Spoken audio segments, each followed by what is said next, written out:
Preseason fun times, a collaboration, special random collaboration with Landry Locker and Cody Stoots, the first ever digital H-Town King in-game collaboration. Hit the damn music. Yeah. Yeah. It's the Locker Room on YouTube. You know what it is. Let's get it. Hey, Locker Room. Yeah, we in the locker room. Texas talk. Yeah, you know what we about to do. Localize every angle's what. All right, you know what's going down. We got a little preseason action here. Some people would say it's a meaningless football game. I don't think that there's such a thing. I don't think there's such thing as a boring football game. I don't think there's such thing as a meaningless football game. I'm Landry Locker. He's Cody Stoots. Locker Room, Cody Stoots channel on YouTube, Houston football as well. We're about 4 minutes away from kickoff. This is experimental. It could end up being the best thing we've ever done. It could end up being the worst thing that we've ever done. Full disclosure. No chance. I mean, we've done way worse stuff than this. Well, that's true, but I was just trying to, just set appropriate expectations. Trying to bounce it out. So here's how crazy it is. I got the baby running around right now. Wifey's on a thing, so she's making the monkey sound. Do you know the lion sound? The lion sound. This is not a normal broadcast. Is that funny? Is that funny?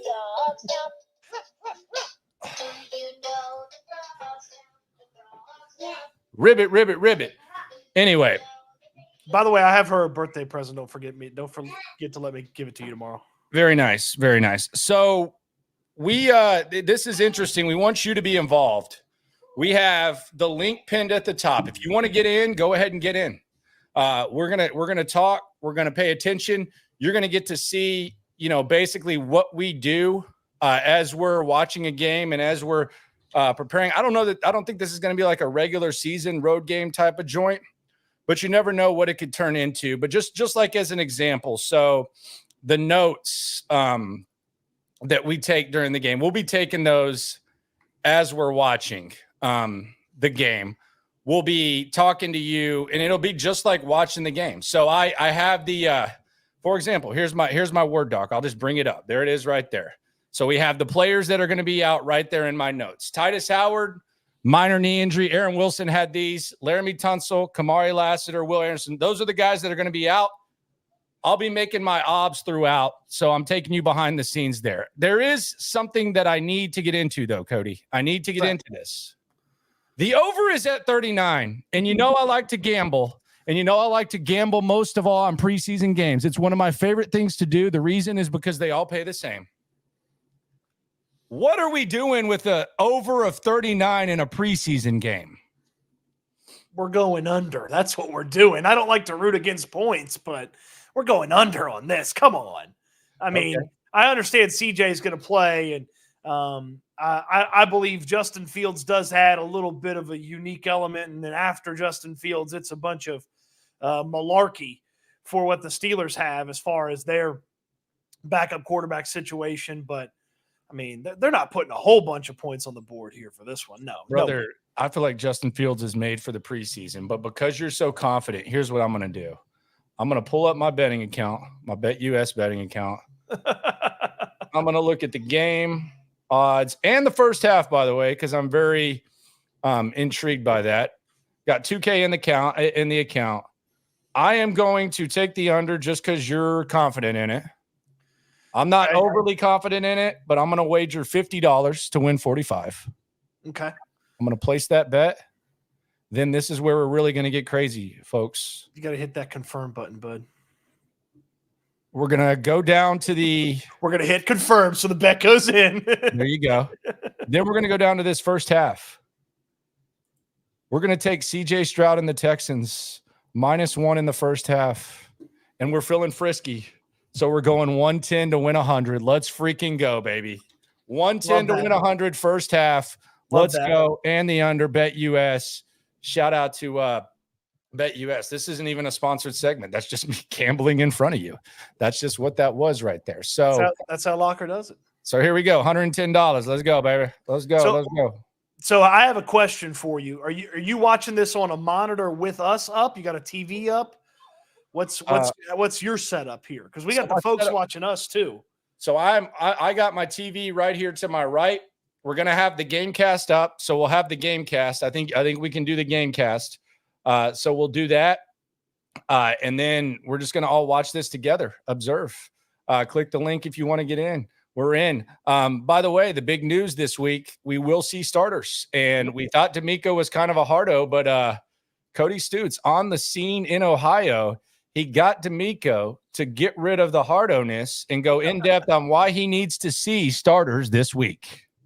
Different values of snaps. There's preseason games versus some of the practices. Later, you'll have a joint practice. You kind of assign different value to types of snaps the guys get.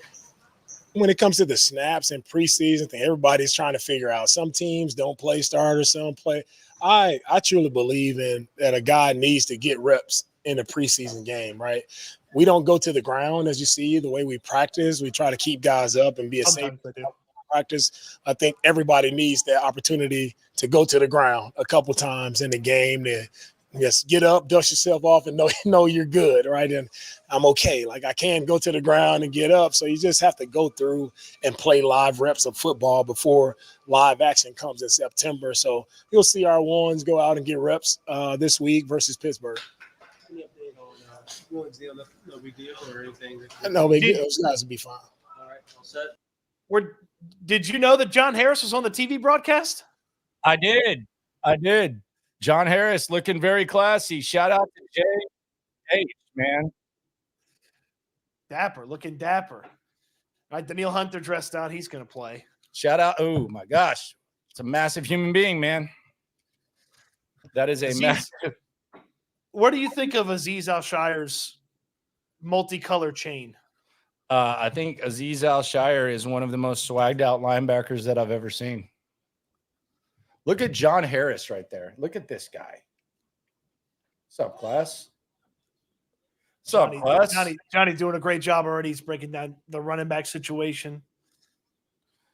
I just put what's up, class. I'm going to tag Harris. So, by the way, folks, HoustonTexans.com has the ability for you to watch this game if you can't get it on your NFL Plus app, or you can't find it on the TV. It's on ABC 13. You can watch it. I'm reading it on HoustonTexans.com right now. There's a live stream on HoustonTexans.com of this game. So, damn, what do you work for the team or something, brother? What was that? We got 5 people in the comments saying I can't figure out where to watch the game. So I'm taking care of the people. I'm a man of the people. You dumb. Damn, brother, you trying to what are you trying to do there? I'm trying to make sure that people can watch along with us. What are you doing over there? Someone says other quit fiddling and pay attention. Have members donate money and host drink and got drunk in live stream. Man, I get drunk on live stream. I don't need to be paid for that. I don't know if that's real though. I know that Chat Sports is filmed in Dallas, and I know that the people have multiple channels. It's not built up. So this is local digital beat report. I don't know what they're doing. I would get drunk if I didn't know what the hell was going on too. Damn, was that mean? Yes. Sorry. Let's look at the depth chart though. There. That's the big thing for me is we're there. I mean, I didn't see anybody else there. I didn't see Chat Sports people there. So let's look at this this depth chart, man. This depth chart is the unofficial depth chart. The unofficial depth chart. And really, it's kind of irrelevant because a lot of these guys are going to be out. If you just tune in, these are the guys that are going to be out. Aaron Wilson kind of did the list a little bit. Well, we're going to get 9 of 11 starters on offense. Yeah, on offense, you'll get everybody starting tackles. Yeah, and Joe Mixon. Yeah, and Mixon. So yeah, so that's not 9 of 11. That's 8 of 11. But yeah. Well, if you count the fullback as a starter, it's 9 of 12. Oh, okay. 12 starters now. You trying to get them penalty? Well, sometimes they put the fullback on in the first play, Landry. I mean, I don't know. You ever watched football before? A couple times. Yeah, you've seen it before. They don't always come out in 3 wide. A couple times. Diggs dressed to play. The starters are playing, man. Starters are playing. Gonna have to look sharp, man. They're probably gonna be happy not to be going against their own defense if we're being completely honest with each other. You think that defense been kicking their tail? Yeah, kicking their ass. 1, one offensive win where I can for sure, unquestioned, say the offense won and the defense won the rest of them. D'Amico loved the back and forth this week. They had a light practice Wednesday. It was like almost a walkthrough at times. But D'Amico loved the back and forth nature of this week. He was a big fan of what they were able to do in Cleveland this week. So did Slowick. So the Texans will be kicking off first. All right, so little Daniil Hunter action trying to chase down Justin Fields. Yep. Landry, who I'm excited about in this running out there for this first defensive snap here after this kickoff is the two vets. And people remember last year, Sheldon Rankins and Malik Collins, and it's a little bit more financial investment in those two guys, but a little bit cheaper, but maybe a little bit more in the system with Foley Fadukasi and Mario Edwards this year. And I'm excited to see those two. They have been destroying things in practice. Like, they have ruined things in practice time and time again. So excited to see them. Yeah, I'm excited to see those guys as well. I really want to see what it looks like with the D-line, because you're kind of hesitant about the Texans O-line. So we're starting at the 23, about the 23-yard line. So that's pretty much par for the course with what we've seen. I haven't seen any sort of like extreme starts or anything like that. Look, oh my goodness. Daniil Hunter right off the edge. Thank God Fields got rid of it. He'd have been murdered. Oh my goodness. Daniil Hunter. Just see you later. Poor right tackle. Whoop. Oh my gosh. That's a good job by Fields. Oh my. It's a good job by Fields. To see that right off the bat for 55 is, there was the guy presented no issue for him. That almost, Neville Hewitt, you got to make that tackle. Click those heels. Hewitt's a special teamer, man. He's used to special teams. All right, so slot Petrie here, which is what I thought we would see a bit of, and whoo. Okay, all right. There's your guys. Fatakasi, Toto. The big fellas. Big Fatakasi, man. He's looked really good. They may be a revelation for this team. Two veterans that kind of were overlooked. They weren't day one, signings and stuff like that. But D'Amico liked him from the jump, so you have that. And then you got Justin Fields. CJ and him are going to do a little jersey swap after the game. Thanks for coming, CJ Henderson. What do you think of George Pickens this year?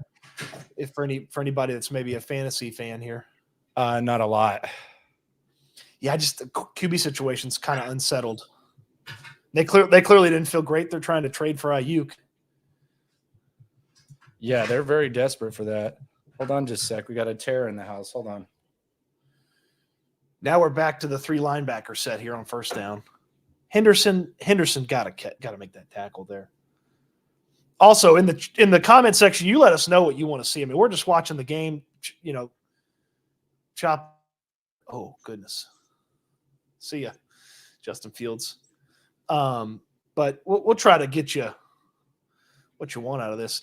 Dom from Jersey's already mad about the situation. Steelers aren't even at midfield. Dom from Jersey's furious in the situation. Come on, relax a little bit. Relax. Oh, my goodness. Just see, you can see it on this play here, that 2nd and 14. This defensive line, these tackles just create so much confusion amongst the offensive linemen, and they just force these running backs to go out. Like, there's no lanes there. The guy has got to make a decision. He goes left, goes right, nowhere to go. And then the defense is on him. 3rd and 13. I'd look at CJ Henderson if I was Justin Fields, but we got to see him challenge, man. Well, Pickens already got him one time. Yeah. Dump short. Action. Aziz and Petrie cleaned that up, and There's the punt. Okay. There's the punt. All right, So this some nice offense. defense. Look, you can't freak out about yards here or there. When a team crosses midfield and they shut a team down like the Texans just did, like you're gonna be pretty happy with the ultimate result there. This is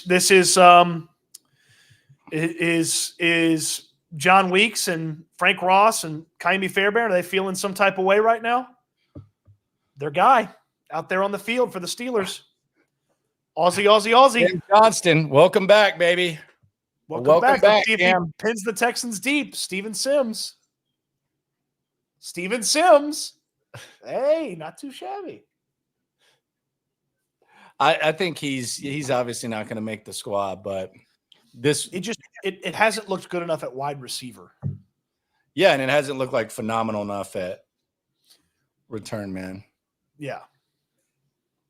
But that doesn't help. That'll help.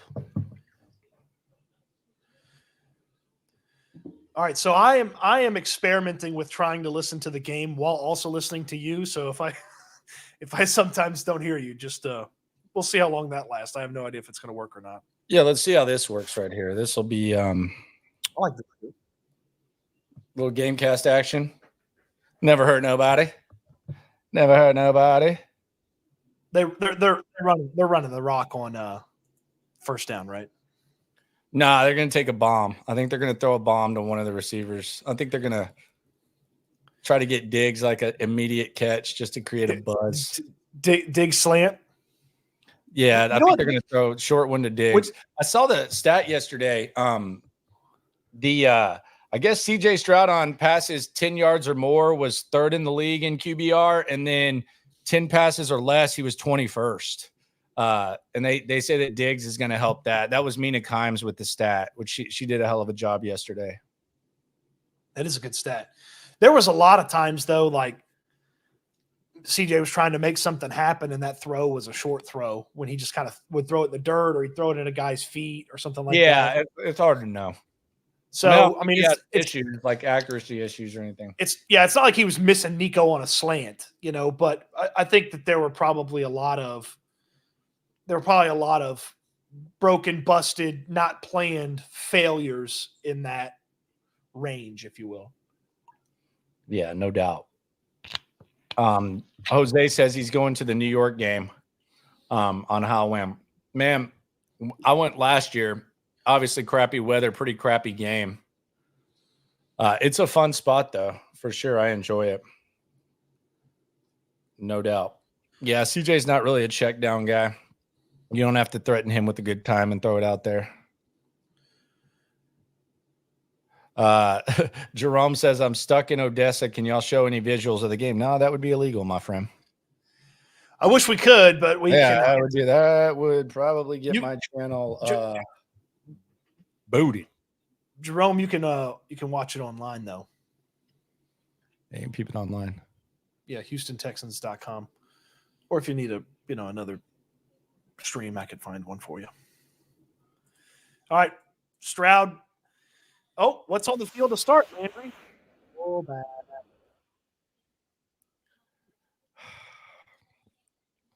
Dameon Pierce, man.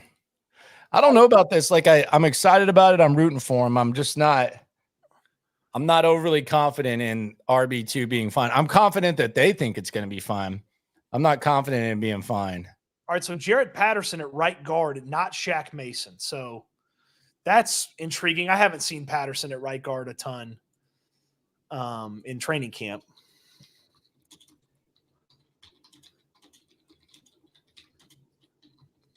I mean, he's clearly a backup interior lineman for you. So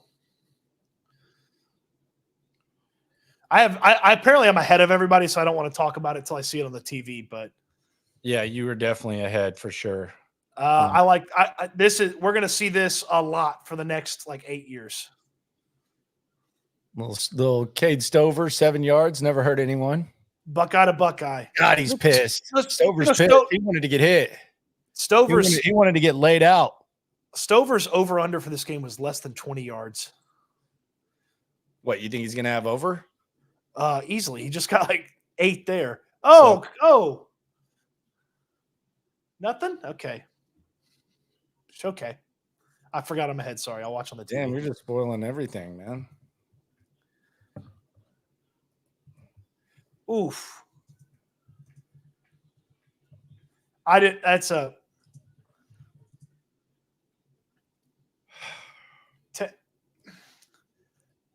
I think Tank probably ate that guy up. I feel like Tank ate that guy up, and CJ's looking for. I'll say this: I've never seen a player get screwed more by the officials in practice than Dalton Schultz. I mean, he gets mauled by people. How is that uncatchable? That's a joke call. That should have been, at the very least, holding, probably pass interference. Yeah, it should be first. So down. this is something that Slowick talked about. God, Townsend just kicks the living crap out of that thing. There's something that Slowick talked about this week to think about here with Stroud and them going 3 and out. You will adjust how much you think a guy should play based on how those first few drives go. Hey, you didn't see a third down. Hey, we didn't get a first down. Do we want to give him one more drive? So, if you were the Texans and you were thinking 2 to start, maybe now you're thinking three drives for CJ Stroud and company. Yeah, it will depend on what it looks like. The good news on that first drive, I will say, it didn't look like there was anything really bad from the tackles. The tackles seemed to hold up a little bit. I guess if that's something we want to look at, because I think there's a good chance that you're going to have to rely on these backup tackles in real games. At some point, I'm scared to death that Nick Broker's going to play tackle in a key game. You should be, but you also should be if you also should know that that's going to happen, right? I mean, if as long as one of Titus and Laramie are healthy, and then you have Fisher for the other spot, you should be okay for most of the year. It's just when Titus and Laramie both get hurt, which has happened too much, that's when it really starts to get, it's like, oh man, you're not getting what you really want out of it. Yeah. Yeah. So we'll probably see CJ for a couple more. I'd say 2 more series. That's my prediction. Yeah, maybe 2, depending on what this next one looks like. Then if the next one goes long, then who knows? But yeah, that's my prediction too, for sure. I mean, we were live. We were live for the second round of the draft, and right here on YouTube. And I don't think I love the Fisher pick. I don't think I saw the vision as much as I kind of see the vision now. No, it took a while, for sure. It took a while, no doubt. I'd be surprised if he only played 1 more series. I would think 2 more for CJ. Do you think? Do you think the Steelers are a threat? I was thinking about that this week as the Ayuk rumors persisted. I was wondering just where exactly do I feel. I just don't trust either of their quarterbacks. Really good defense. They've improved the offensive line. I like some of their skill position players. I just don't trust the quarterback. And even though I trust the head coach because he just never has a bottom out season, I just don't trust the quarterback enough in a division that is loaded with QB talent. I mean, they have the worst quarterback situation in the division. Do they? You sure? Deshaun for sure, 100%. I mean, I'm not saying Deshaun. I think Deshaun has I think Deshaun has a high ceiling and a high floor. Dude, you're ahead. God dang it. I'm watching on the big TV. I don't know how much further behind you can be. God dang it. Freaking weasel. Just a little bad snap. Sorry, you got dial-up. Got no dial-up. Sorry, you got dial-up.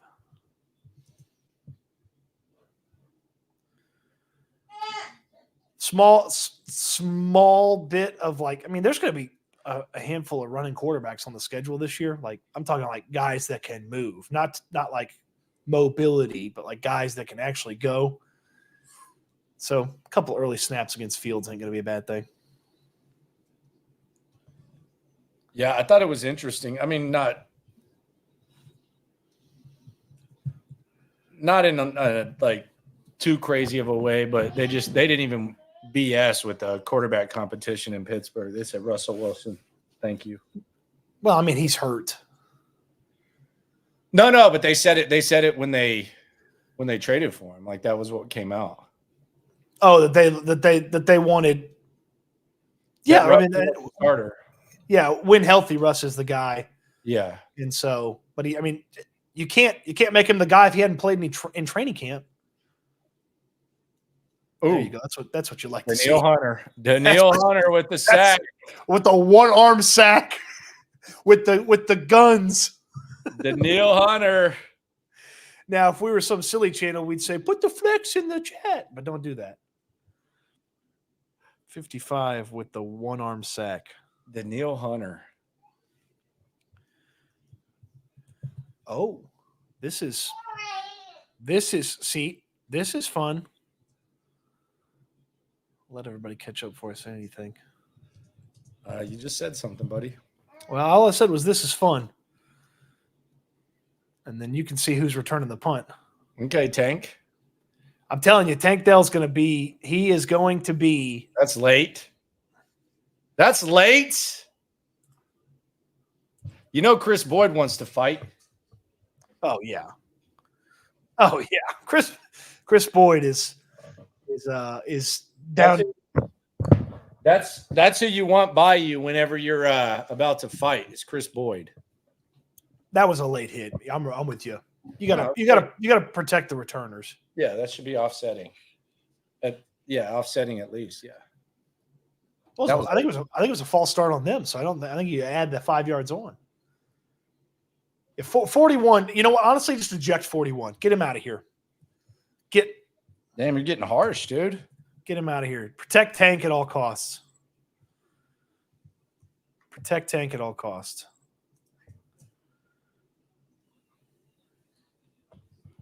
Yeah, no flag. What are we doing here?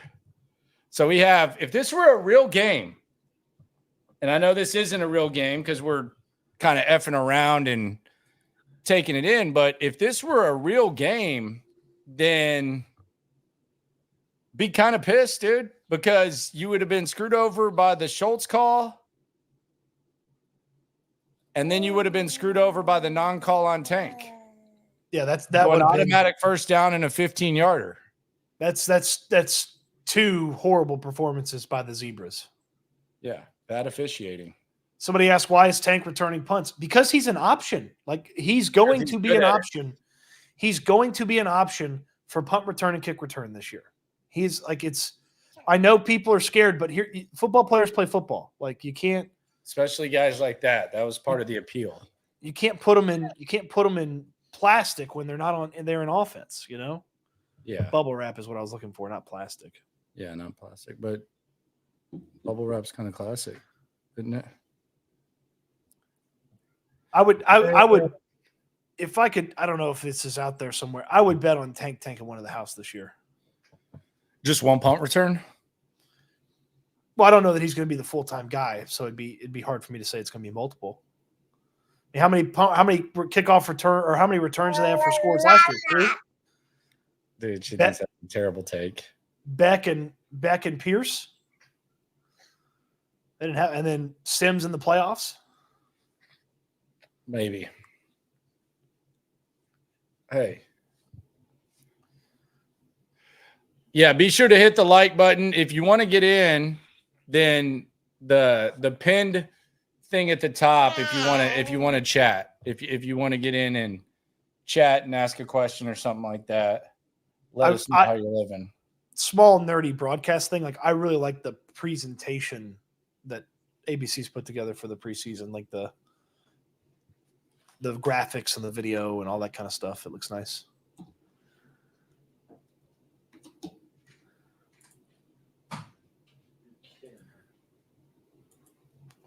Dropping a "you're kidding me" is never good when there's a baby involved.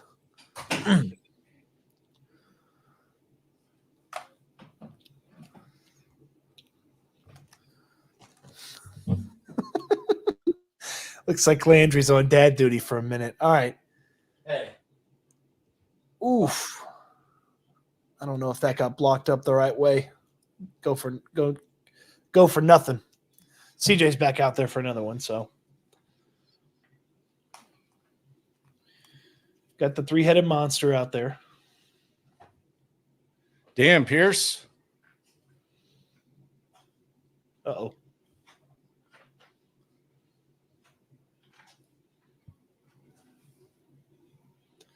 That right side is not. No, it's not good, dude. It is. Oh my God. That the Steelers knew that one was coming. It felt like, and then Dalton doesn't even get a hand on the guy. The right side just collapsed for Damian like that. Yeah, and I don't know how good Titus is, so we'll see. I mean, he's better than that. Scott says Landry live and Stoots on the ground. Good evening, fellas. Can't wait to watch and then rewatch this game. Yeah, it's gonna be fun. Don't want to see CJ Stroud go down too much, though. I will say that. Oh my God. Okay. 3rd and 8 on this one. And you're going to see this a lot this year. 7-3 slime season. Tough as nails. Let's go, Tank. Season. Tank Dell, baby. Let's go, Tank. Look at that swagger. Welcome back, baby. That's a perfect welcome back right there. Welcome back, baby.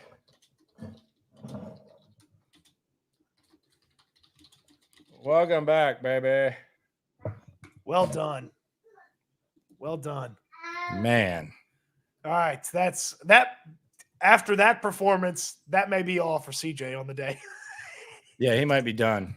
After that, boy, I mean, Landry, I've talked about this ad nauseum since the Diggs edition. Teams are going to let Dell get open in the middle of this field, and it's going to be a really bad situation for him. Yeah, it's going to be a pick your poison. Like, you don't know who the number one receiver is going to be. I mean, but you get the 34-yard touchdown right there. CJ Stroud to Tank Dell. It's going to be very hard to guard this team in the pass game. Through the fighting through the tackle there on the goal line too. So good stuff from Tank. 7-3. Get used to it. So there you go. My $100 first half looking good. Yes, it is. Especially if they run Daniil Hunter out there again. He's been murdering people. Yeah, I don't want Justin Fields against backups. That's not what I want to see.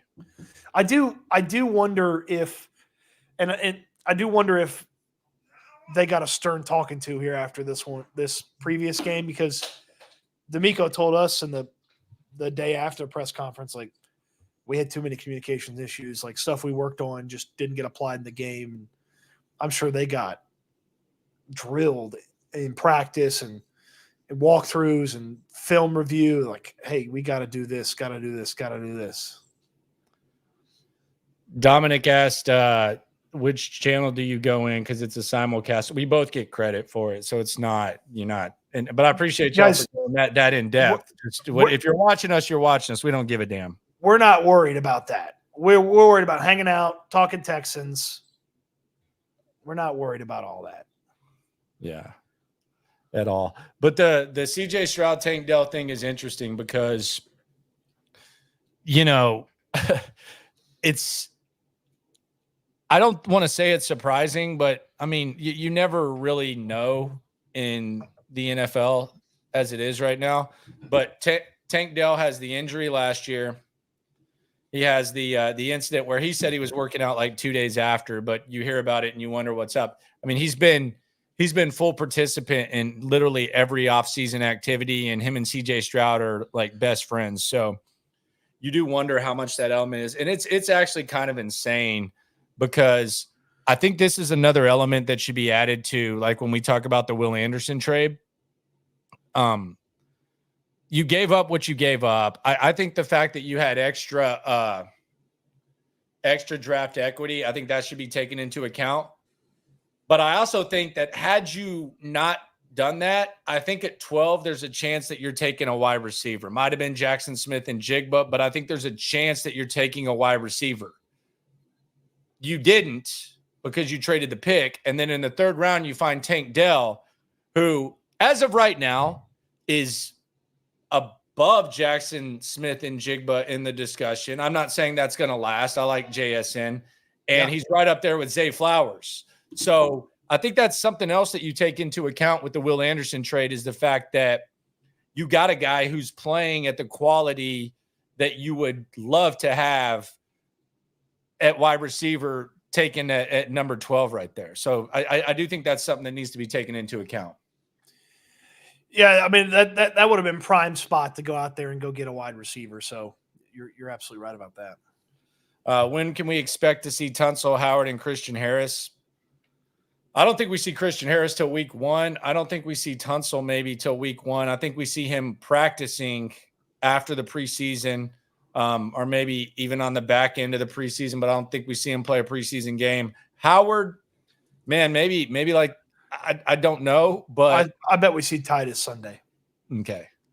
So I would say Titus Sunday. It did not seem like it was something that was real terrible for him that he had to deal with in well, I would hope not. You go on Twitter and call out people for the cart thing, then. And then as long as Laramie practices the week of the Rams and does the joint practice, I'll be happy with it. He's one of the only guys that I could say, hey, it doesn't matter to me if he's out there or not. Christian Harris, I mean, it's just this issue that he has is just lingering, so not much you can do. Yeah. And now Diggs is talking to CJ, and there's going to be like Buffalo fans. Look at him. He's upset. Man, look at him. He's already a cancer. Oof. What the heck? Dude, just shared it with the traveling Texans. Hell no, I don't mind that. Put as many. I don't care how you get people in here. Go into other chats and tell them Stoots and Locker are live. Get out of that one. I don't care how you get here. Just get here. Hang out. People are complaining about the secondary. That's Bullock. And there's a lot of people that are, talking about safety, and Bullock comes up. He's not ready to be a starting safety, like, at all. No. Not even close. Yeah, it looks like all your starters are out on this one. So all your starters on defense are these are reserves, done for the day. Make too much of it. Well, sometimes starter Eric Murray's out there. Sometimes he is your starter. That does need to be accepted. When Petrie's on the field for slot cornerback reps, then Murray is the starting safety. Damn, Barnett. Good Lord. He's Chill the hell out, you mean mofo. Good God. He's so Bobby nasty. Boucher. Uh-oh. Come on. I need to win my 100, dude. I don't want to lose 100. It looks a lot like last week with the backup so far. Yeah, the backup defense. Like when I've been like observing, it kind of like the last plays of team period, you'll look up and it'll be like Steven Sims made a 35-yard catch, but it's like it wasn't impressive. Like it was just like it was almost like against air. Like the last plays of periods with third string is just kind of like All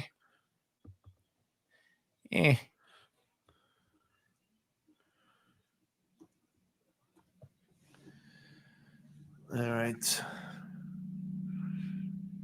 A little Heinisch and Davis combo action at the tackle spot. Damn, I see you.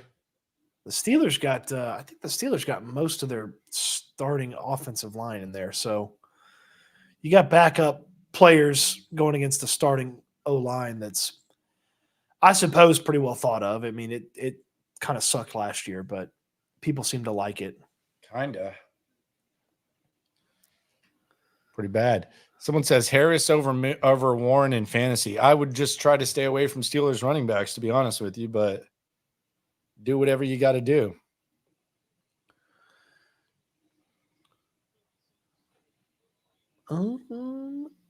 Okay, Chris Boyd. Better make a play. Yeah,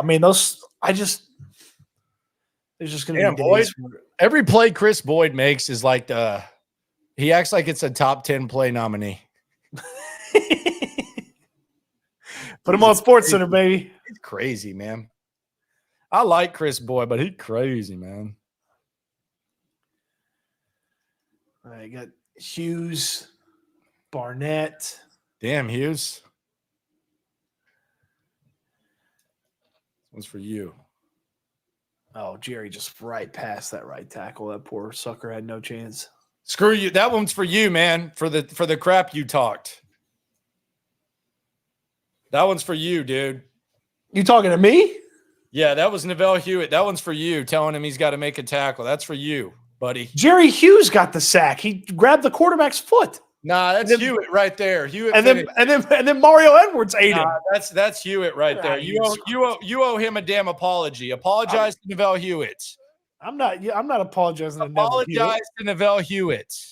Not apologizing to Neville Hewitt. Yeah. I'm writing down 50. Let's go, baby. I'm writing down 52 sack, 97 help. Let's go, baby. Give me the dub. Let's go. All right. Long neck, Davis Mills. Hey, the under's looking decent. I don't know if Pittsburgh's going to be able to score when Fields comes out of the game. Who's their third stringer? Kyle Allen. Damn.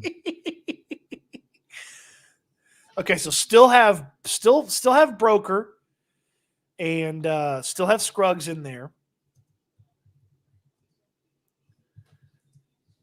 And still have Fisher and Patterson. So Reed is in there. So Reed is in there, not Patterson.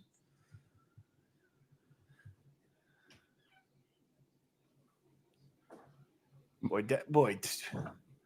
they're not getting a lot out of Dameon Pierce runs. Yeah, but is there really much there? That's pass interference. Nick Broker has the best reaction time of any human being ever. He just leaves so early on every snap. So early. Damn, Woods. Thank you.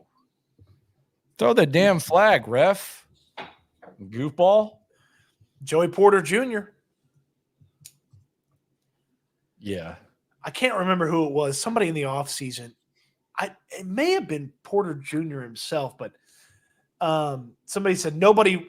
Oh, I know who it was. It was Meltzer's buddy Filipponi. Nobody went through what Joey Porter Jr. went through last year at cornerback. What does that mean? Guess he was saying that, he got picked on or he didn't have a lot of help or whatever. You got TJ Watt and Alex Highsmith rushing up there. How hard could the job be? Yeah, what does that even mean? I don't know. That's the same guy that was in love with Kenny Pickett. Hey, all right. Navigate that traffic there, Damien, for a 2-yard gain. There you go. That was the prettiest 2-yard run I've ever seen. Good job, DP. Gotta put Take a few it to more. The damn second quarter, man. Let's take it to the damn second quarter. We don't need to be heroes here. Yes, coach. Walk it down to the other end. Let's flip it. D'Amico. There's no hurry, man. Damn, that's a clean ass dry fit he's got. Man, that's patched on side sleeve, everything. Damn, D'Amico. You got to do them like that. Good Lord. That looks like something you could wear to church. Jeez. Kind of exaggerating, but damn. Ooh, you got to catch that. Nah, that was high. It hit him in the hands. It was high.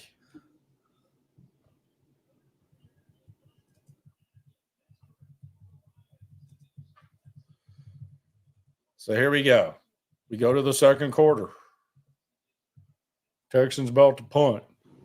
That is John Harris in the booth, chat. Yes, it is. All things draft. It was high, but yes, I get that it was high. He still needed to catch the It ball. was high, dude. It wasn't over his head. It was at his eyes. Dude, don't be. It hit your hands. You got to catch it, guy. Landry, it went through his hands. Hit your hands. You got to catch it. Scott says the O-line's bad. I don't like, brother, that they don't have their starting tackles. But yeah, I will say this, and I've said this before. I don't know if the right side of this O-line, even when healthy, is good. And that's that's with Shaq and Titus. I'm worried about Titus. I don't have any worry about Shaq. Yeah. I don't know. I'm not really concerned. We're about almost 400 deep because you're like 150 deep on yours, 130, whatever. So combined, we're about 400 deep. So nice. Thanks for watching, everybody. This is fun times here. Just a little thing. We won't do this during the regular season. Regular season's too intense, but this is just kind of a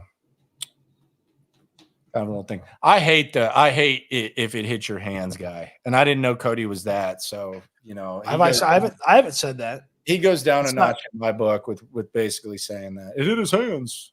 That's you not. Say that? No. Go watch the tape. Okay, I said it went through his hands. Okay, Lopez. I thought he was the only one who forgets what he says 5 minutes ago. Changes his opinion. Through his hands. Okay. All right, Radio Easterby.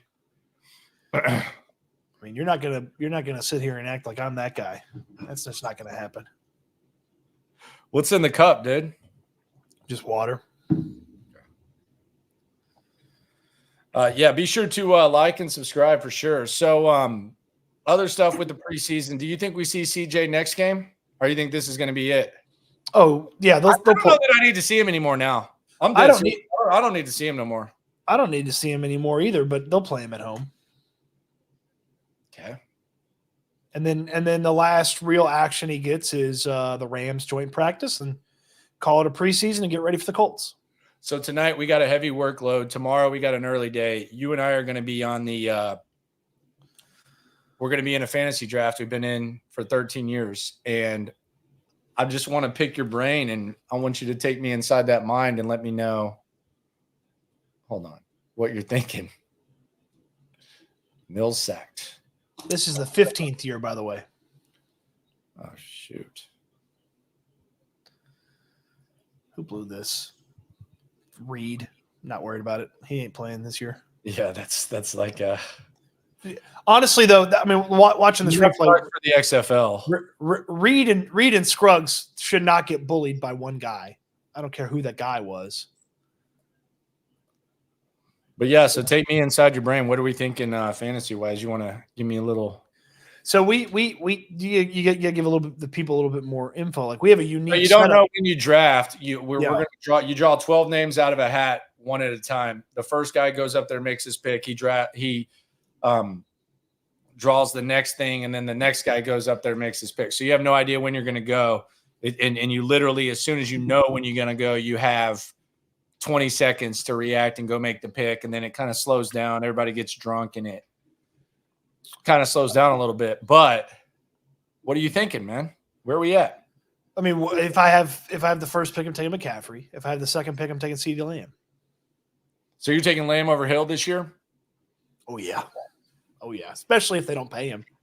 Well, they haven't paid. Oh, okay. If they don't pay him, yeah. If they don't pay him, he's gonna have 180 targets.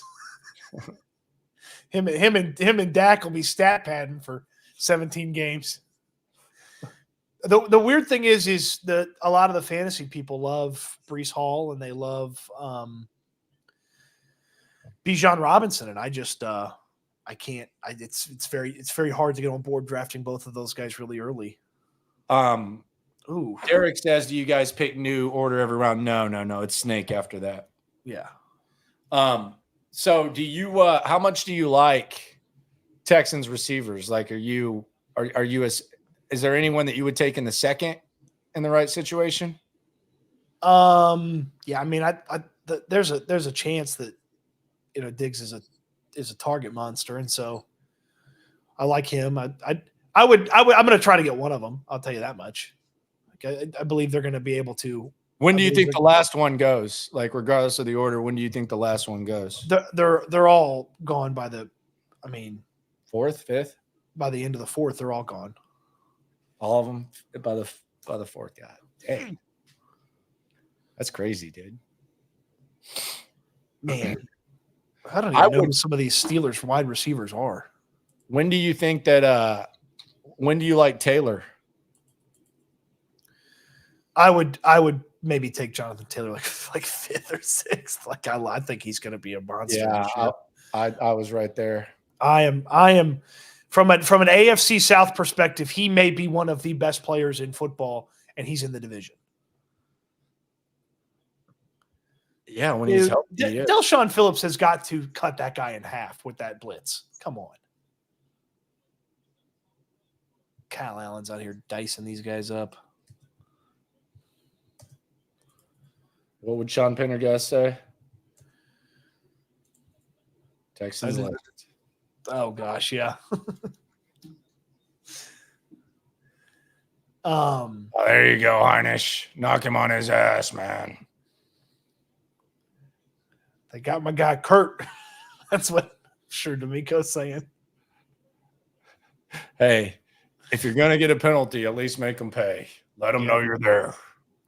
I would tell you that, and I know it sounds silly to say it now. I would tell you that the Texans player I'm trying to get the most from the offense is Joe Mixon.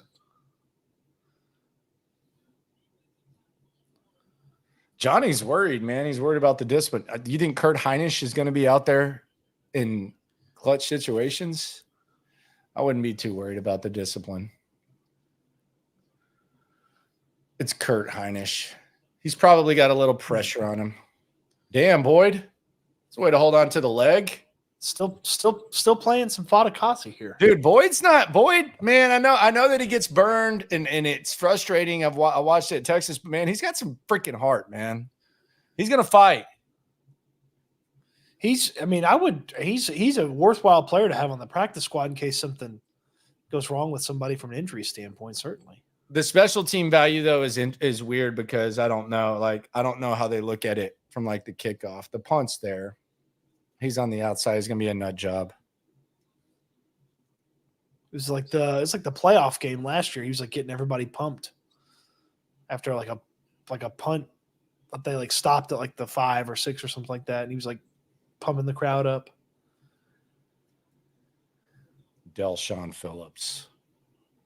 Who are some of these wide receivers?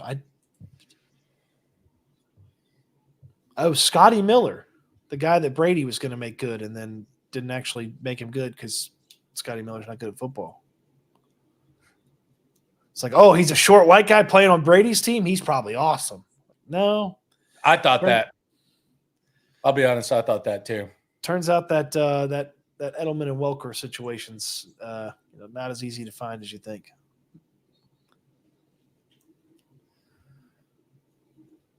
So you think that was I think that was Scotty Miller's fault, not Tom Brady's fault, if you're asking me. Race car!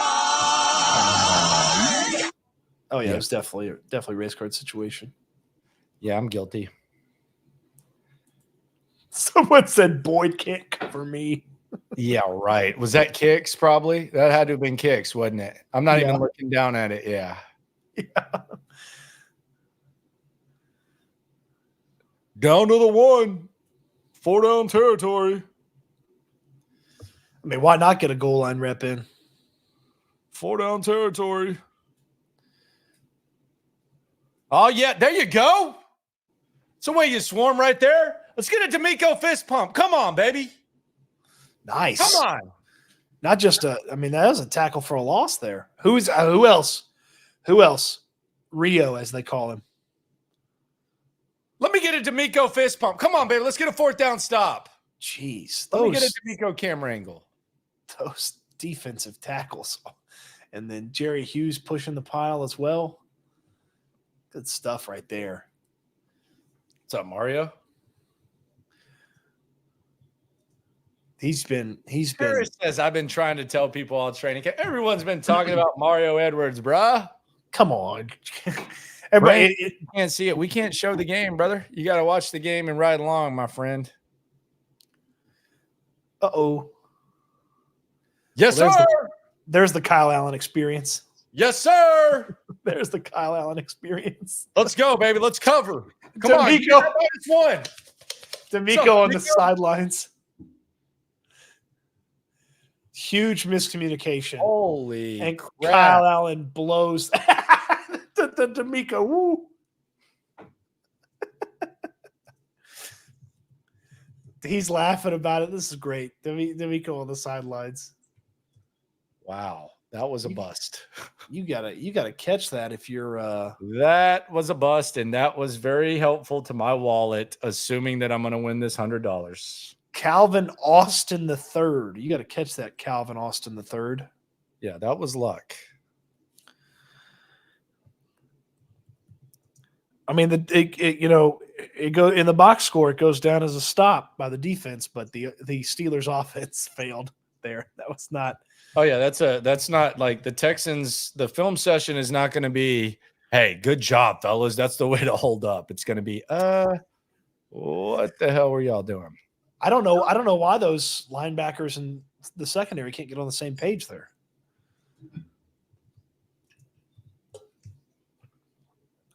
Let's see if Money Mills can get something going again.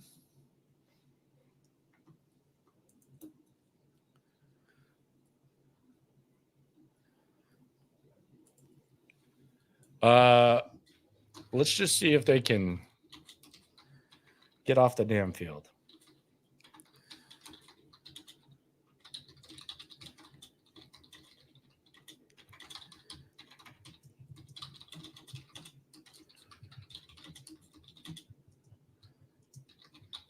Post-game show after this. Best post-game show you can have. This is just kind of little experiment, little prep.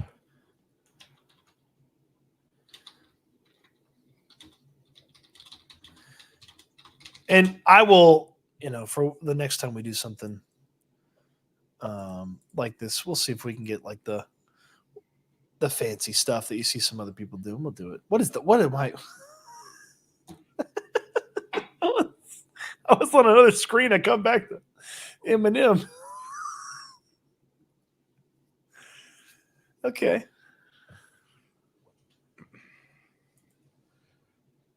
Remember when thought Kyle Allen would be able to replace Davis? Man. People just wanted to see something different. Oh, Jerome saying that Metchie's going to get a 90-yard TD. Could use it. For sure. He's going to be on the field at this portion of the game, so let's see. That was a lucky little moment right there. Oh, Kyle Allen throwing it to the corner of the end zone, the guy not catching it. So Dameon Pierce's night is done too. We didn't really see much. Like we haven't visually seen. They very well could be looking for a running back on cutdown day. What about Cam Akers, man? What about him? Akers? What about him? Is he RB2? Like I'm sure. Like I want to see him with the first team. I want to see more opportunity. I don't want to see him running against scrubs. I want to see what it looks like. I mean, I'm not. They just really like freaking Pierce, man. The tough part is like they don't have another option on the roster. I mean, you mentioned Akers, and so he's potentially an option, but I mean, they basically set up Dameon Pierce to win this job, and he has not like done anything for us to just be like, yep, feel good about Dameon Pierce as running back 2. No, he's easy to root for. You like him, but yeah. Hey, that under, by the way, might be 2-0. If you joined at the start, made 2 bets, took the under, it got up to 39. I wonder what the live is right now. Come on. What?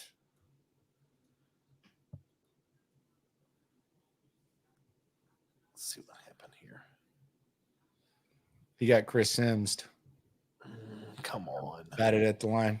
I don't know that would have been complete anyways.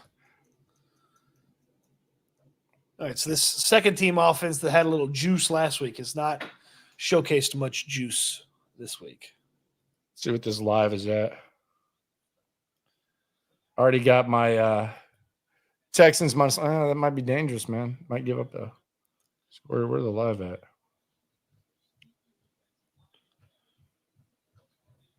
Oh, Tanks from the end zone. Let's see how far he kicks the snot out of this one. Jeez, what up? Oh, get it. Yep. All right. Brandon Hill, man. Brandon Hill's alive. There you go. Pittsburgh in the house. Brandon Hill. Brandon Hill, the place where he played his college ball, makes a play. Pittsburgh in the house. I definitively can say that is the first time I have noticed Brandon Hill the entire preseason. Well, that's a nice little homecoming for him, man. Good job, Brandon Hill.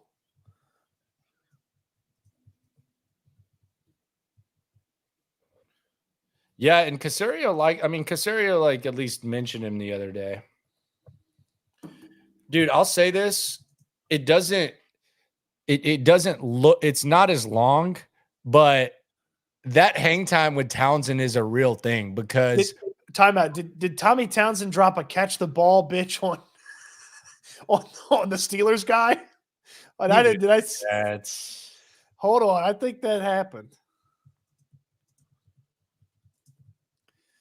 I like Tommy Townsend. No, I do too, but I thought it was interesting when we talked to him about just kind of his style, like his punting style, and he broke it down because it looks different, you know. But the crazy thing is, like, if Cam Johnston had punted that ball that we saw Townsend punt earlier today, we're getting nerdy as hell right now, by the way, but it just kind of is what it is. We would be saying that wasn't that far. But it's not returned. Like, no, they can't return it because it's so high. So it was 56 in the air and it was 56 net, which is pretty decent. Like in that situation, then you see that boom and it gets recovered. Like the Townsend thing is going to be interesting. And where I really want to see what it looks like is whenever we're talking about like directional stuff, like when we're talking about like a late season grindy ass game, like just past midfield, can't go for it. Yeah, like that's really where I want to see what Tommy Townsend's about, because he basically said that, and not basically, it was a quote. He said that he was working on like directional stuff and all that. So like that's kind of his game. It's a little bit different. Tommy Townsend. Man, look at this Metchie talk right here. Tommy Townsend. Tommy Townsend makes me excited to watch punting. So some of the beat writers are ahead. And maybe the broadcast is ahead. Can I just get what we're going? Can I just see what happens here? You want me to fill you in on what happened? With what? Well, I mean, it was, Davis Mills hit John Metchie right in the hands and it hit the ground.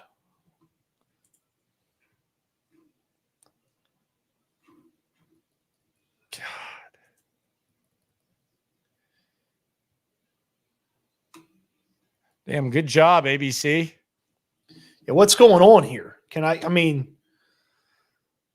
to get I'm looking at 2nd and 21. I've already missed like 5 plays, it feels like. Right after I said they were doing a good job. ABC. So thanks a lot, ABC. Slime balls. Right after I said they was doing a good job. I care about what are we doing here? Get out of here.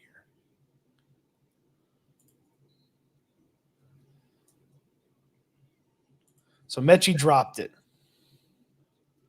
It's the word on the streets, man. That's just the word on the streets right now. Stover for 16, then Mills got sacked. So that we missed the Metchie drop and we missed the Stover big. Way past the. Thanks, ABC.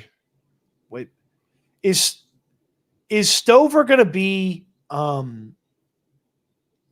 I guess probably not, because a lot of the Stover stuff you're seeing right now is probably like in the ones situation is probably Brevin's stuff as well as Dalton's stuff.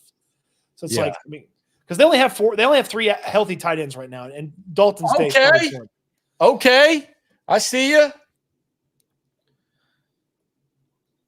I see you. I'm telling you, Robert Woods has had the best week he's had in this preseason this week. He had one of the best plays in Cleveland in the practices. He's had a couple of nice plays tonight. Oof. There might be running back 2. Boom, boom, boom. Stover's done a little bit better job blocking tonight as well. That play notwithstanding, but boom, boom, boom. 14 zip, baby. Give me my money.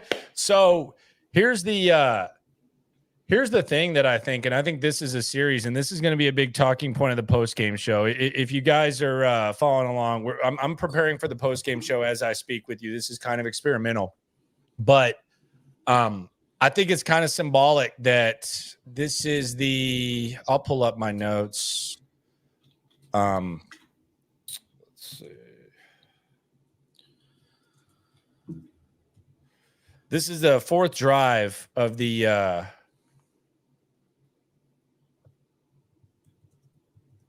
notes would be way more in depth in regular season, but this is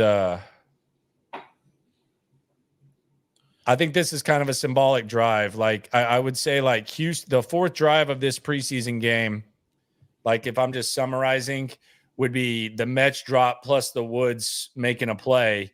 And I think that's big because I think that's kind of something that you look at roster wise. So if we're talking about themes and we're talking about trying to find something to make out of a preseason game and all that, you have Metch failing to make a play. By the way, not only failing to make a play 5 days after D'Amico Ryan says he needs to make plays in games. So it's not just failing to make a play, but he fails to make a play, and then Robert Woods, who's been good all week in practice, and you were on the scene, he makes a play. So I think it's kind of a symbolic thing. Or relevant thing. I don't know if it's symbolic. I think it's pretty cut and dry. I mean, look, Metchie's had drop issues all camp drills, games, everything, all camp. He's had drop issues. Someone says the Steelers should trade for John Metchie at halftime. What? Someone says Metchie stock going down. Here, let's see what people are saying on Twitter. I think this is a good way to do this. So I typed in John Metchie in the search bar. Let's see what we're getting on Twitter. Metchie gone, right? John Metchie might not be on this team much longer. Metchie gone, right? Right? Metchie can really go, for real. Not going to lie. Metchie has not earned a spot on this team. Best of luck elsewhere, my dude. Damn, Metchie still can't catch. Metchie SMFH. Metchie might actually get cut. Good-ish, Mills. Cade Stover. Maybe Metchie needs to rub some bulls because WTF. Oh, Metchie. the Stover video. I was wondering what the hell, rub some bulls. Gotta have that Metchie. Oh, no, Metchie. Inexcusable drop by Metchie. Metchie ain't showing nothing, bruh. John Metchie drop. Heartbreak. Okay, Metchie, you should have had that one. Metchie gone, bro. So yeah, that's what the streets are saying about John Metchie now. And I do think we've been having this conversation for a while about Metchie. Landry, one of your biggest fears came to fruition. A Kaimi on a kickoff. That's big, dude. 40-yard. Start at the 40.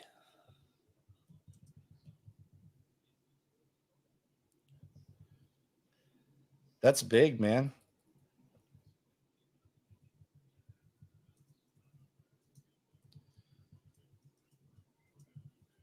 first shot on the sideline at D'Amico just not. No, I'd be pissed too. It's 40, bro.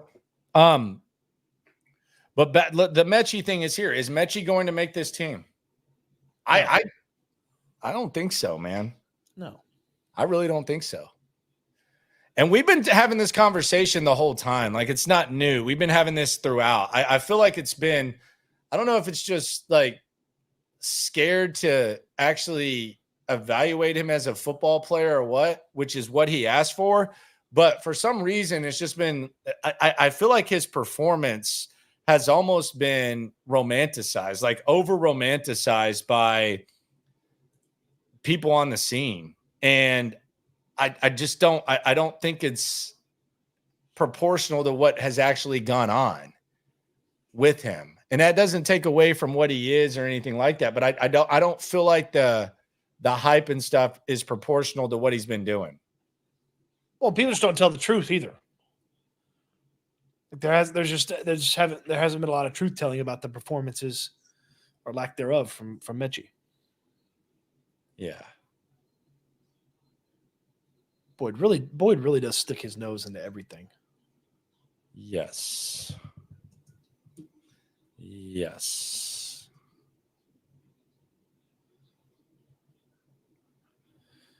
H-Town TD 2000 with a super chat, Landry. Okay. Shout out to H-Town TD 2000. Always good. Hey, fellas, it's awesome. Houston duo. Just got home from work and just turning in the game. My question is, how would you grade tonight's defense? How would you grade the run game? Run game is a C. Just because of, well, I'm giving it to Dare. I'm not counting the Hold on, let me see this play before we get into it. I'm on the head version. That's not a catch, is it? No. Oh yeah, no, his foot's already out of bounds. Nah. Good tracking though.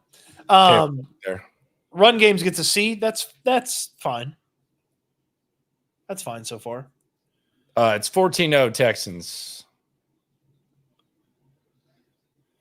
Yeah, it's fine. C's fine. I thought the defensive line, when Hunter was out there, played pretty darn well, and then the tackles have played okay. I mean, Edwards and Fatukasi, they were out there a little bit longer than Hunter was. B minus overall with some of the recent couple plays bringing it down a little bit. That was almost an interception. I mean, kinda. Yeah, this is done. This is done. You mean you winning your wager? Yeah. It's a wrap.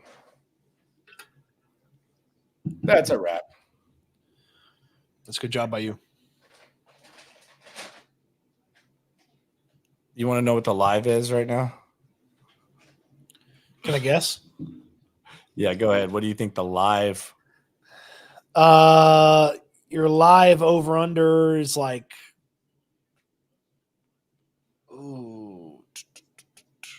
31.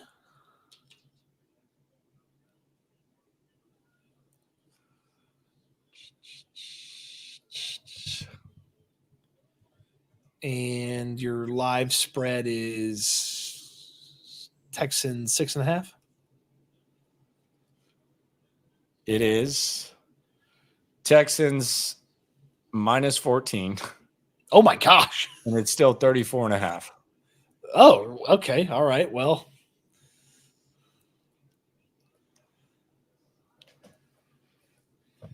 okay. I mean, I don't know if that's too high or not. That seems a little high. I can't imagine that. Who's in after Kyle Allen? I'm almost afraid to ask. Yeah, I have no idea on that.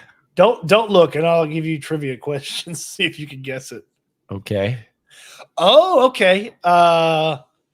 You probably okay. 3 names. And from the Robinson's the last one. No. Played at John David Booty. Close, but no cigar. Played at 2 different schools. Finished at UCF. Started at Ole Miss. You got the John right.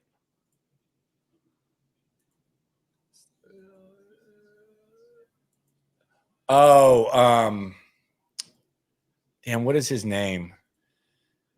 He's got a fruit-esque last name. Just tell me. John Reese Plumlee. Jeez. I didn't even know he was still playing football. Might have to take that -14, to be honest with you. Yeah, I would not think that he's going to have a. I would not think that he's going to have a very good performance. Is Pierce at risk of not being on the roster? I don't think so. It does kind of feel like they're flirting with wasting time with him. Like if he's not going to be playable in the season, they're going to look pretty weird. What the tough part is what do you do? I mean, is it just going to be Dare and Cam Akers and one of the rookies? I don't know. I mean, you can find serviceable running backs that get cut. You know, I mean, are they going to be good? Don't know. Probably not. I'd be very interested to know, like in like a perfect world, how many snaps the backup running back even takes. Because like the mixing contract is really about use him as hard as you can for 2 years and then get rid of him. Well, last year it was 8th in usage, man. Like how much more do you want to ask? Well, that's what I'm saying. Is like I don't. Do you have to have like some like the future of running back 2 is clearly not on this team. So it's like what are you looking for? What do you like? The number 2 guy for rushing attempts last year on the Bengals was 44, Chase Brown. He had 44 rushing attempts. Like 44 rushing attempts and 15 targets. It's like if you can get 250 attempts out of Mixon and another bunch of passing downs out of him, can you survive 2024 by playing the pickup game and Dare and stuff like that? I don't want to, but that may be. I mean, like Latavius Murray's the best free agent, so it's not like you can go out there and go find a guy. I just don't understand the lack of understanding of the importance of the backup running back. And maybe Damian does his thing, but like, I just thought like if there was anything that I could say with an absolute with this mix of guys, and there's not a lot of absolutes with Caserio and D'Amico, it would be that, man, they're gonna want multiple running backs that can do a lot of damn things. Like that. I mean, both of them. I'd call the Bears and I'd call the Dolphins about trying to get some of their guys off the depth chart. Man, the Dolphins they want like 30 running backs. They've got Jalen Wright, who they drafted this year. They got Achane, who they drafted last year. They got Raheem Mostert, who had like 20 touchdowns last year. They took Wright. Yeah, I started with him. And then they have Jeff Wilson, who was like a backup guy in San Francisco a little bit.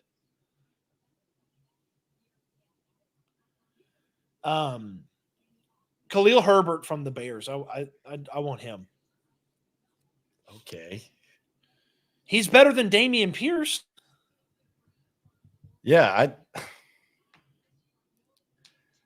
don't know, man. I'm worried about that now.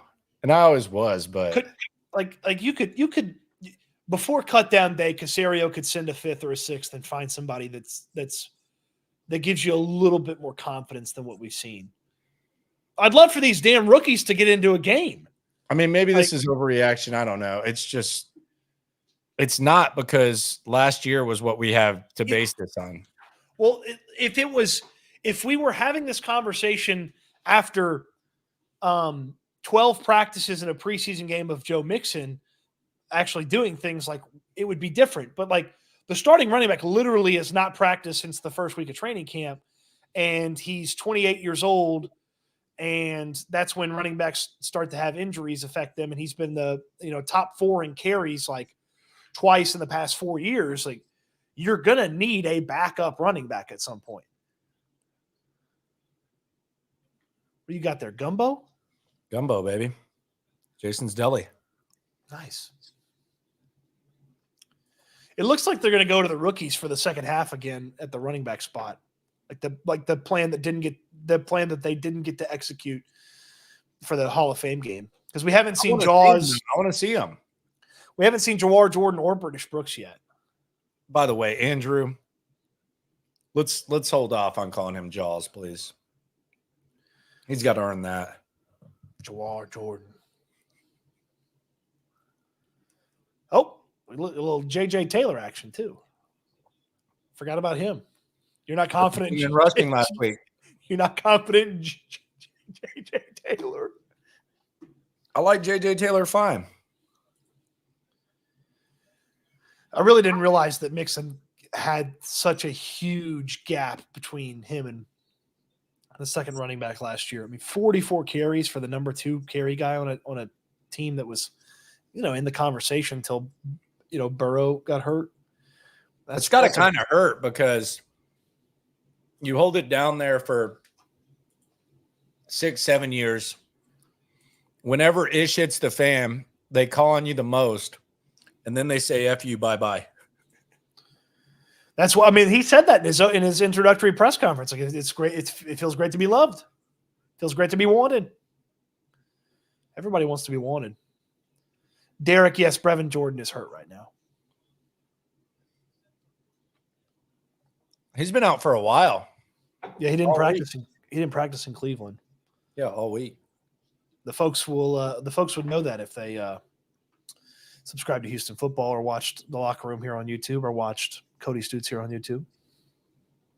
Derek does. I know. I know you can't watch everything.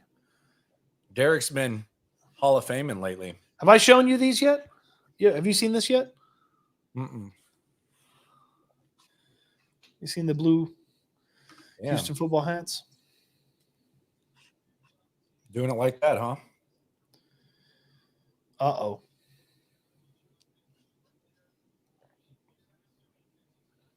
Good job, Metchie.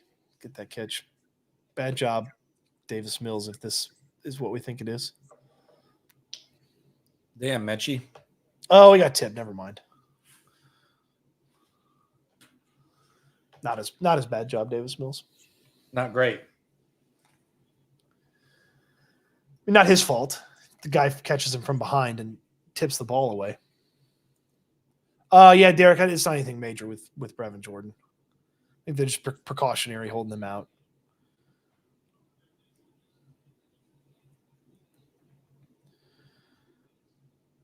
Okay. Damn, Hutchinson. What's been the biggest surprise of the season so far? Someone asks. I mean, I would tell you that Blake Fisher's way better than I thought he was. The scout on him was he was a project, and I mean he's out there and look, obviously it's Will Anderson and Daniil Hunter, and they win, but he's out there, holding his own on a semi-regular occasion against those guys in a trial by fire situation. Really good time out here by D'Amico. And look, we know he's going to play because Tytus Howard and Laramie Tunsil have the injury histories that they have. And so we know he's going to play. Is Stover the leading receiver for the team? Oh yeah. Tank, right? Tank 34, 1 for 34. 3 for 32 for Stover. So he'll probably finish as the leading receiver when this is all said and done. 1 for 34, baby. And a tutty.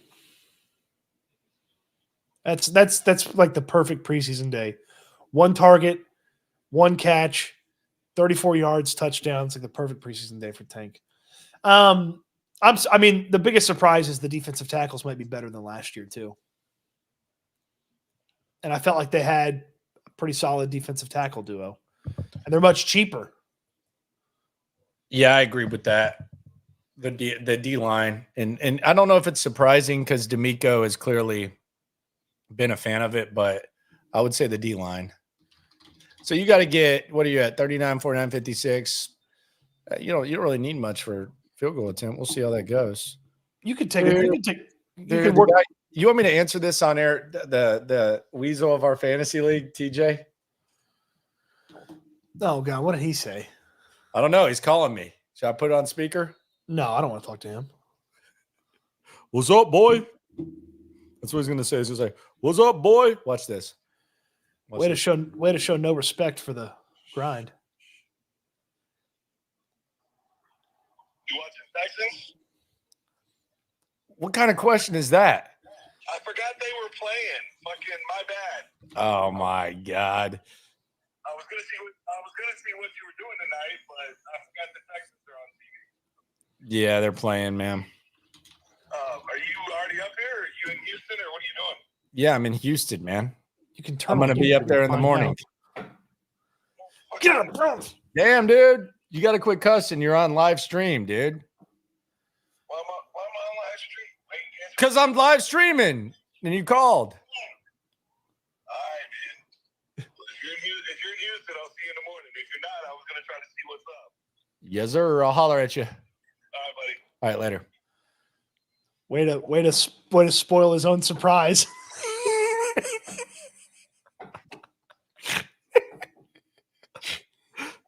Way to spoil his own surprise.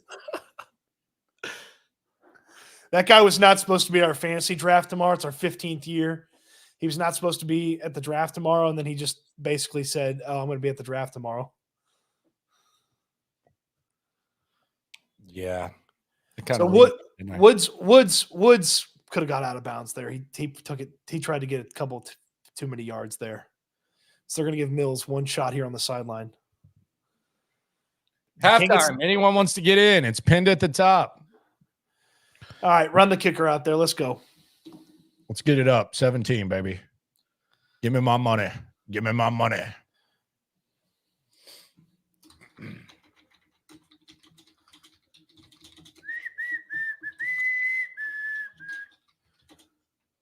How about TJ? 2 F-bombs in 25 seconds, man. Potty mouth, man. Potty mouth. I gotta try to find the clip of Tommy Townsend. You think he was talking that smack? Maybe they were friends. He's talking smack to the guy that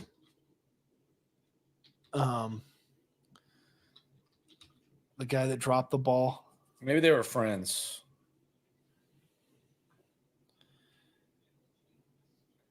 Oh yeah, what's up? Yeah, there it is. I found it. Chancellor has the clip. Hold on, let's do a little share screen here. I can do this. Share it, bro. Let's see here. 17-0, baby. All right, we got it here. Well, you know what? Actually, probably not good to do it on the stream, but I'll retweet it. Forget the NFL rules for a second sometimes, but we're rules made to be broken. 7-1. Nope. I ain't trying to put you or me at risk.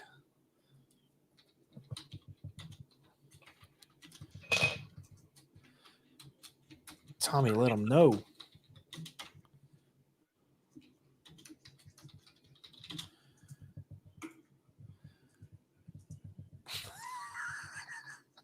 The punter running down and chirping you after you have a muffed punt is that's gotta stick with you so bad.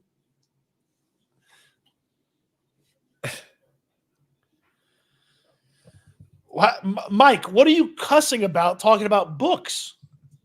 I guess you talk about TV shows and stuff too, but who's cussing?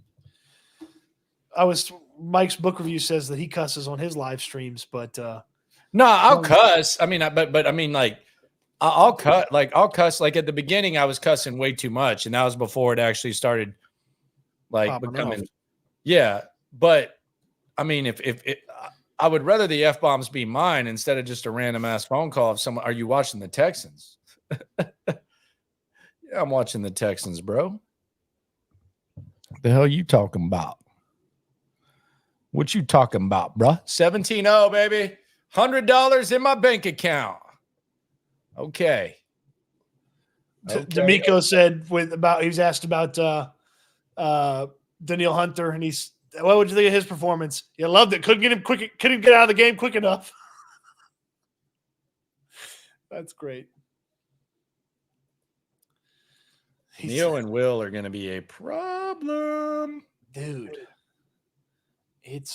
And then like there's a chance that Autry might be a dud, but Barnett as sort of a backup when one of those guys needs to take a little breather, like there's some juice to that defensive end situation. That no, and I'm thinking about a video. I got the list of videos. So sometimes, like whenever I think of something, I'll just put like make a video about this or something, and usually it gets mentioned in the live stream, and then I do a video, and it's just kind of like just a little benchmark. But I actually think the edge is better than the receivers, and I think the receivers are elite. So, I mean, that's how much I think about this edge and how good it is. I don't think it gets enough credit. I mean, there's a chance you have like Danielle Hunter has an outside shot to be the defensive player of the year. I don't think any three of the Texans wide receivers has a chance to be the offensive player of the year. So, like, there's a really good chance that, like, Hunter, and it's stuck in the back of my head since the time Matt Burke said it, that this defense is better for him than what he's played in, and they think there's more to it. It's like he improves on 16 and a half sacks. Not only did he say it, Danielle Hunter like really emphasized it, and he's not a guy that emphasizes a lot. Like he really emphasized it. I asked him again about it this week. I was like, hey, how'd you? He's like, I love it. Man, a few words, you know. He's like, I love it. All right, I'm gonna take a break. I'll be right back. Oh, okay. There you go. What are you gonna do? I'm gonna go to the restroom. Coming over or what? Got what? You got chicks coming over or what? No, I'm just going to the bathroom. Oh, okay. Go to the bathroom. There you go. Go. I mean, you could have just said that, but be weird about things. So Texans up 17-0. The biggest takeaways so far for me are the following, and we'll get into this throughout the week.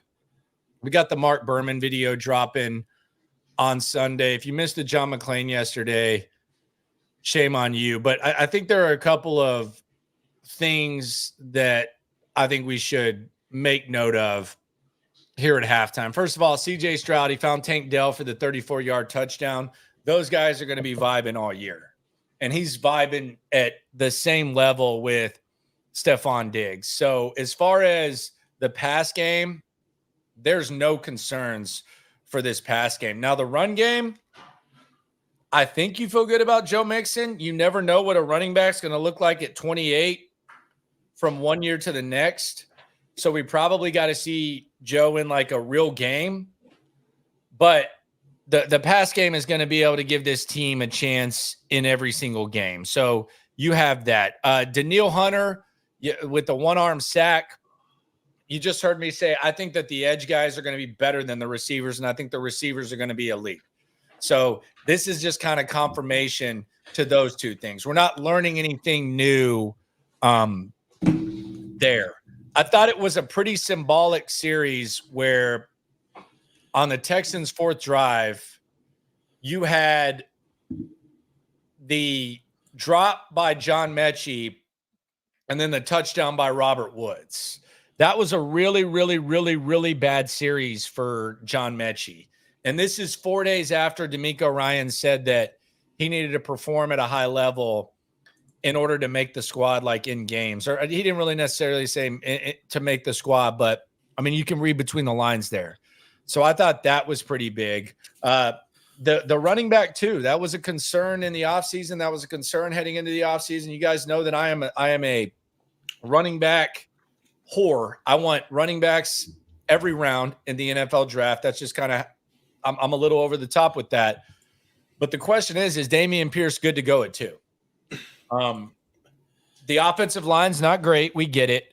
But we also saw what we saw last year with Dameon Pierce. And you got to wonder, is Dameon Pierce good to go at 2? Salt on the wounds with John Metchie, I think. You saw last week, you saw Xavier Hutchinson make plays and perform in a game. This week in a crucial series, and I think this is a series that means more than any other preseason series where you're trying to get points at the end of a half. You're trying to get points at the end of the half, and Steven Sims makes a big play that gets you to midfield and field goal range, and he makes another play after that. That's an example. Add him to the list of guys that has kind of outperformed John Metchie. So I don't think I would minimize today for John Metchie. I think that second quarter was pushed John Metchie on the edge to where it's not just me and Cody talking about, is he going to make the team? I think this is going to be one of the main talking points around Houston, where they're going to be asking whether or not he's going to make the squad. Well, and you hear so much from the Texans, their mantra about stack days and build on performances. And how can you do that? Do you do that on a regular basis? Like Robert Woods, 3 really good days of practice in Cleveland. Robert Woods, leading receiver at halftime of this preseason game. Like John Metchie, having issues catching the football consistently in practice, drops a pass in this game. Like he's stacking the wrong type of days, for what he needs to do to be on this team. And I don't think he makes the team at this point. I don't think he makes the team. I have Skoranek, Woods, and Hutchinson ahead of him. And if I'm John Metchie, first of all, it needs to be on the effing field. Yes. Like John Metchie needs to play the rest of this game. And I've said this the whole time. And it would be big for him. Go in at halftime, stretch, all that. And then we're going to game plan. We're up 17. We're going to you every time to see if you're capable of that. Even if it's against scrubs, I'm not sitting here saying that he's like going to earn a spot on this team. I need to see John Metchie in this second half. I need to F and see John Metchie in this second half. Because right now, I said it, you have Hutchinson, Sims, Woods, all perform better in games than John Metchie. We'll see what Skoranek does in this second half. If Skoranek has a good half, then that just adds elements to it. So he was better in the first game than Metchie. Yeah. So I think it's going to be really, really interesting to see what happens with Metch. Their deep cornerback depth is not good. You've seen this. You've seen it in this game. But they're also down. Like Stingley played like one series. Kamari Lassiter did not play. Jeff Okudah is not playing. It's like CJ Henderson is your third out, or Desmond King's not playing. So like CJ Henderson's your third outside guy, your fourth outside guy, like your fifth, sixth cornerback, like, and then everybody else who's playing is behind him, Boyd and Pride and Ross and stuff like that. So I wouldn't overrate the poor performance of that, because those are depth guys that aren't even depth guys when the 53 gets here. So I know that has been concerning for some people as you read some of the comments and things like that. Metchie's not good right now. Like he's not good. Like, I don't know. I think even if we go back to 2022, 2023, I don't know that Metchie's a solid contributor on those teams. It's a great story. It's motivational. It's cool. But if we're just looking at the squad, he hasn't done anything to prove himself. He's got a chance here. We'll see. He's not one of the 8 best guys. If he's not out there, then what are we doing? He's got is his roster spot safe? Like what's going on? They even have enough guys if they're not putting him out there? I don't know. You put a little Johnny Johnson action out there. Johnny Johnson and Quintez Cephas and the Yankee that made it. Peter says, am I the only one who doesn't get the Hutchinson hype? Like, no hate, but I don't see it. I don't know. Like, where's the hype at? Well, I don't think there's just saying he's better than John Metchie right now is not necessarily hyping up Hutchinson. I think that means that you have a chance to make an NFL roster. I mean, it's a Hutchinson versus Metch. It's not like we're talking about him going against, Tank even Noah. So we'll see how many wide receivers make the team. People are discussing, is it 6? What is it? How many is it? There's an outside chance they keep 5. I mean, I would tell you that they should probably keep 6, but there's an outside chance they keep 5. If you get in a roster crunch somewhere else, where can you survive? In a wide receiver room where you don't really take Tank Dell, Stephon Diggs, and Nico Collins off the field that much. And yes, I know Nico's got an injury history, but he was pretty healthy last year. Diggs is one of the healthiest wide receivers in football. And then Dell, it wasn't like a nagging thing for him last year, but he got hurt last year. It's like those guys don't really come off the field. Noah Brown's got an iffy injury history. So like that's a little like, can you survive on 5 wide receivers versus 6? Like survive, yeah, if you have the correct guy in that 5th spot. Like what are you cutting that 6th guy for? Is it another defensive end? Is it another tackle? Is it another defensive tackle? I don't really know how you kind of. That's where it really like Metchie's. Well, if you're going to keep 5, then Metchie's not making it because I was going to say all the other guys can do something for you in special teams. If it gets to 5, there's no chance Metchie makes the team. Yeah, if they're just keeping 5, then no, because that would mean none of their top 5 play special teams except Tank, right? Noah does. Noah can cover kicks every once in a while. I don't know how much you want him doing that. Noah, and then like if the 5th guy's Skoranek, then yeah, he plays everything, but. And Woods can help you out in the return game, especially if you just need to catch it. That looks like a crowded broadcast booth for Gloria Harrison. Not as bad as freaking what ESPN does sometimes. Or where the camera's sitting in the guy's laps. Someone says trade Metchie for a running back. What? Like, what are you going to get? The toughest part about like the trade John Metchie thing is like John Metchie doesn't have value on the trade market. So like you're not getting somebody of note back. This is the best thing from Jason's Deli. Wife got it. I didn't even ask for it. What is this? It looks like a wrap. Ranchero wrap.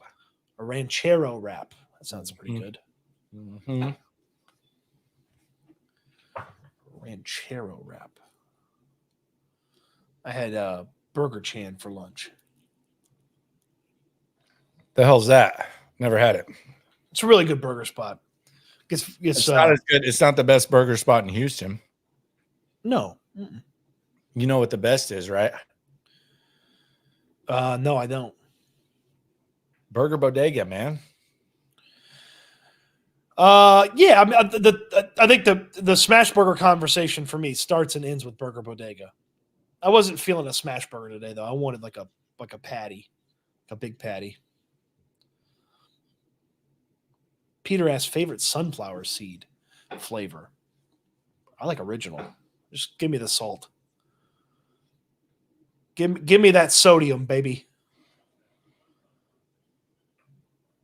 Yeah, what is barbecue? Maybe every once in a while, but not really a thing. The ranch one doesn't taste right. What kind of question is this? We're going to every game, sir. Credentialed, brother. So I'm going to the home games, and then I'm going to go to Dallas. I don't go to the road games yet. Maybe one day. F that. Maybe one day. F that. Oh. Anything to note from Tim Boyle being the quarterback over Keenum here? No. Are you? I think they're keeping 2 quarterbacks, so I don't know that it matters that much who the 3rd or 4th guy is. I think they're keeping 2 and then putting Case on the practice squad.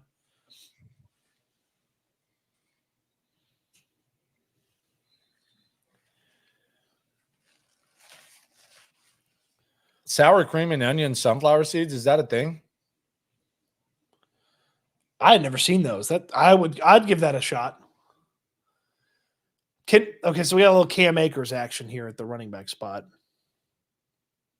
Are the rookies ever going to play? These poor guys had a quarter and a half of football ripped away from them. They got the 4th. They got the 4th when there's a big lead and they just hand it to him nonstop. There you go. Little Cam Akers. Look, that's something that, if he's doing that well, catching the ball out of the backfield, you can put him on the team. Dime asks, have you asked Case if he's interested in coaching? I have, and he gets really pissed. He got almost like offended, like I'm trying to make him retire. So yeah, smash burgers are overrated. I don't disagree with that. It's not I wouldn't eat a smash burger every time I have a burger, but it's a nice change up to the burgers. You know what I'm saying? Not really. Like every time I eat a burger, it wouldn't be a smash burger, but every now and then I want a smash burger when I want a burger. Okay. How much more do I need to explain it for you? I'm over it.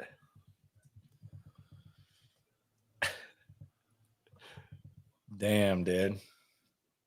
Damn, Stover's still out there. Where's Metchie at? What do you mean Stover's still out there? They don't have any tight ends. Of course he's out there.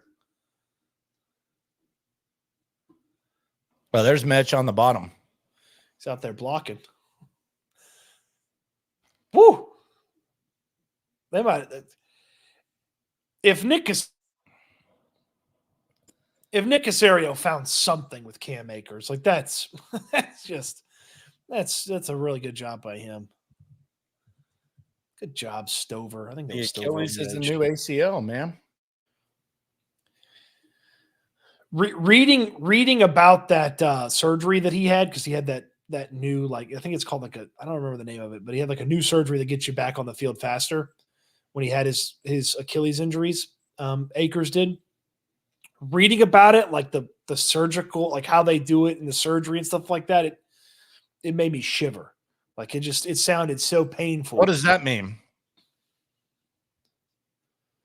It sounded painful, the way that they manipulate ligaments and drill holes into things and thread things through and stuff like that. Like it sounds like it would just be horrible. You know what freaks me out?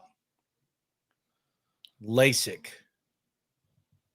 I want it. I don't even really need it, and I want it. Dude, they cut your eye, man. With a laser. It's nuts. With a freaking laser. That's crazy, dude. Is that not nuts?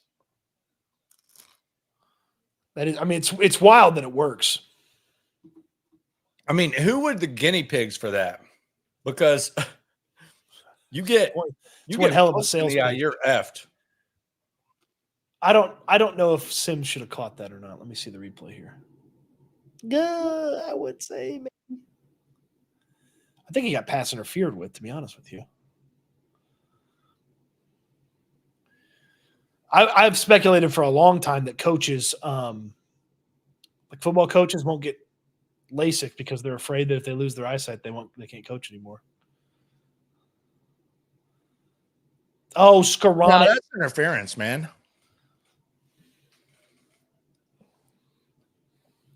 Throw the damn flag, man.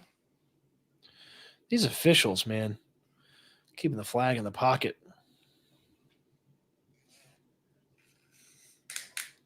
Damn, Skoranek. You gotta come up with that. God, you think John Metchie was glad that happened? Be honest. No, you don't root like that. Come on. So you think he wants Skoranek to score a 50-yard touchdown right now? No. Yeah, okay. There you go. Uh-oh.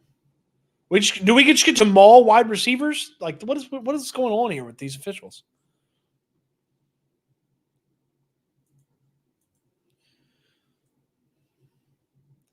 Preseason for them too, I guess.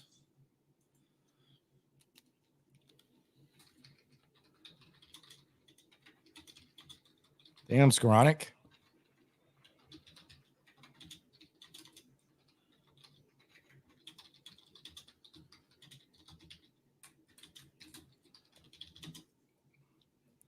I got to ask the question, man. What's up? Do you want an overreaction or not? Yeah, go for it. Might not be one, though.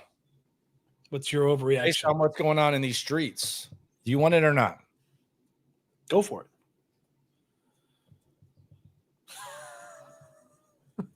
Well, he has more experience with the system. I don't care. And he very well could. That's why Dameon Pierce isn't good, because he can't figure out how to run in the system. There's a chance that you're correct. There is a chance that you're correct.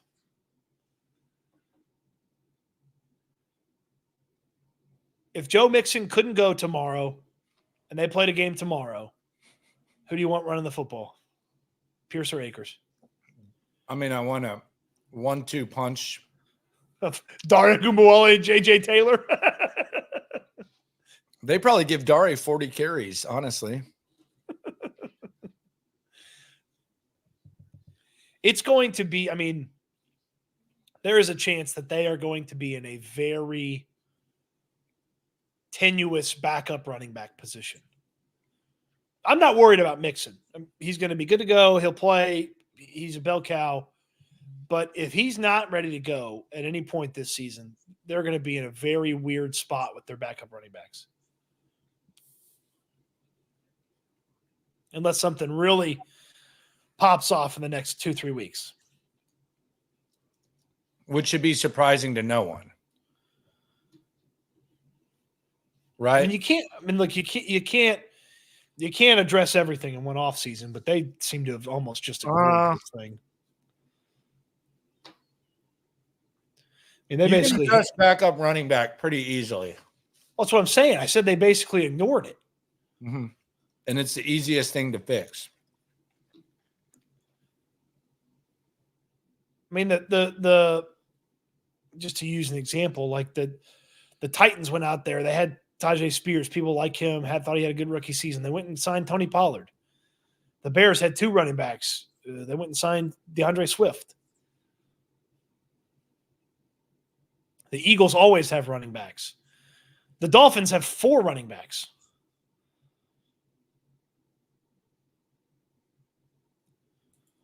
Let me go look at the free agents that change teams here that are like not expensive at running back. Was a lot, dude. Was a lot. Breaking news, apparently my daughter loves broccoli cheese soup. So that's a big development downstairs. It's a good in case you were wondering, she's a big fan. It's good soup. Yeah, she likes it. So I mean, if you told me Gus Edwards was on this team, like I'd feel much better about the backup running back spot. Okay. Or like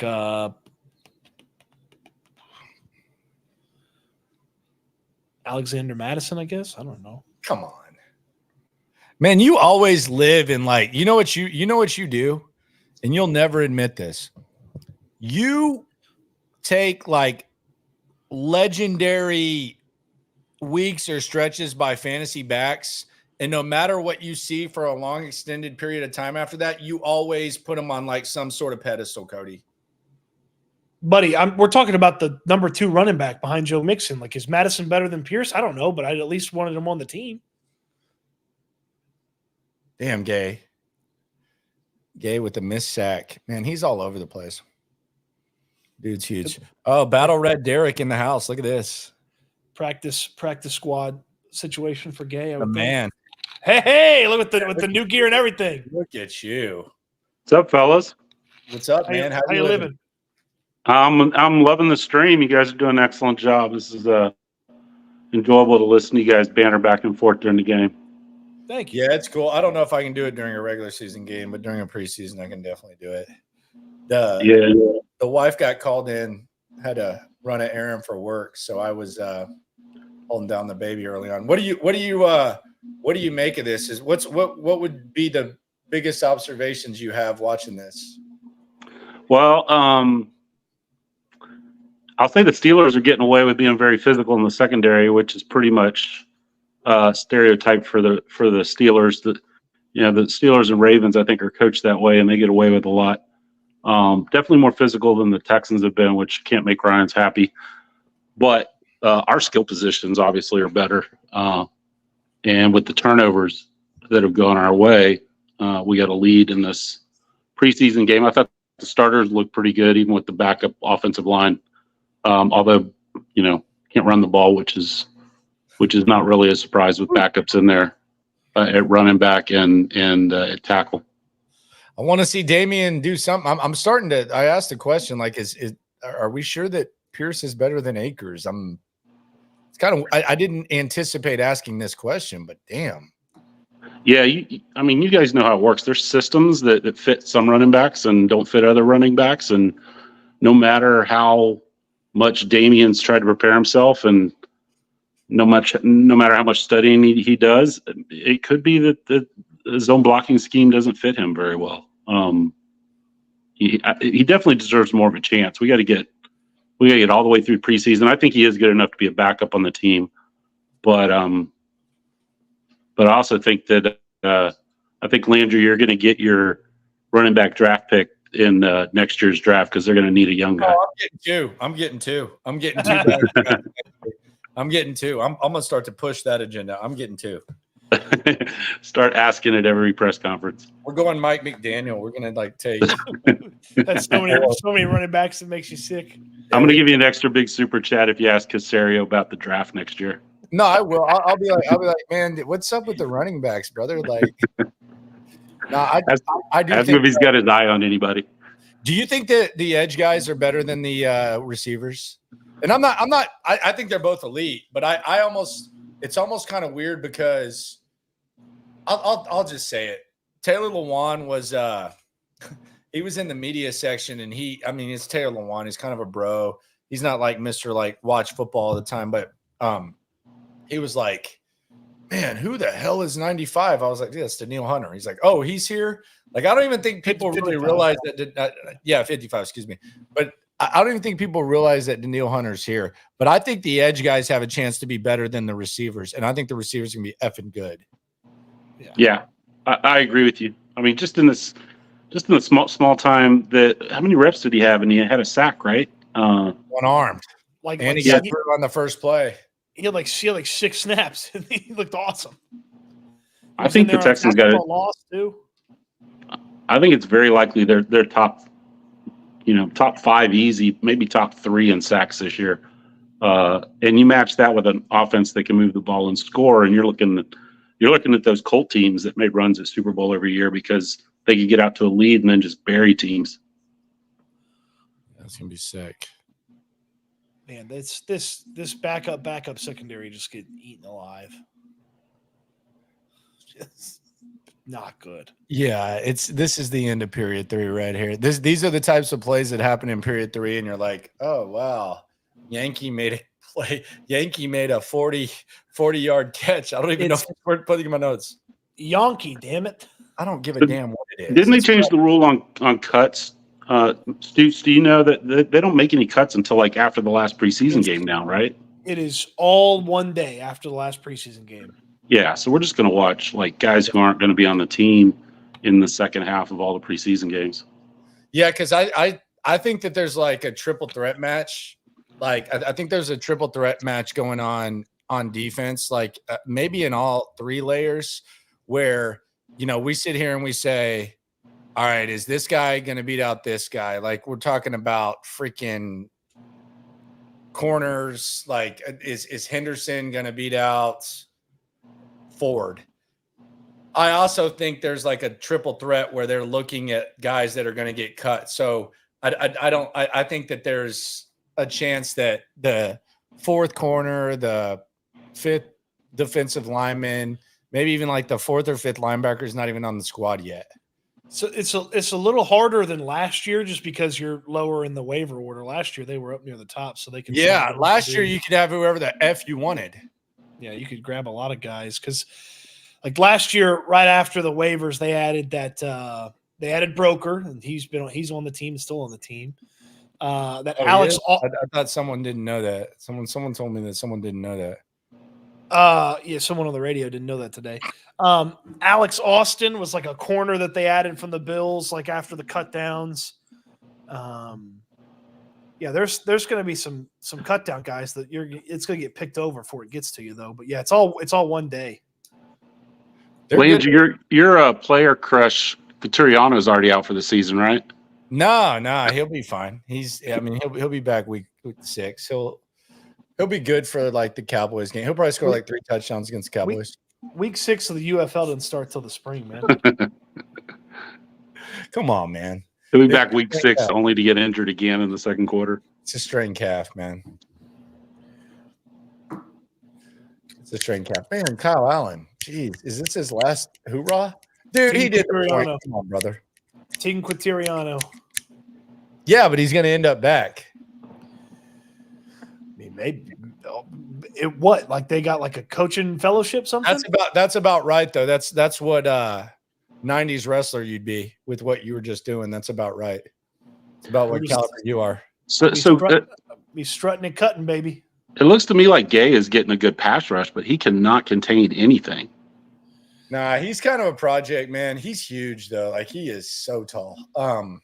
He just you notice him almost right away on so many different like practice moments. You just look at like, who's that guy? It's like, oh, okay, that's Ali Gay. Huge.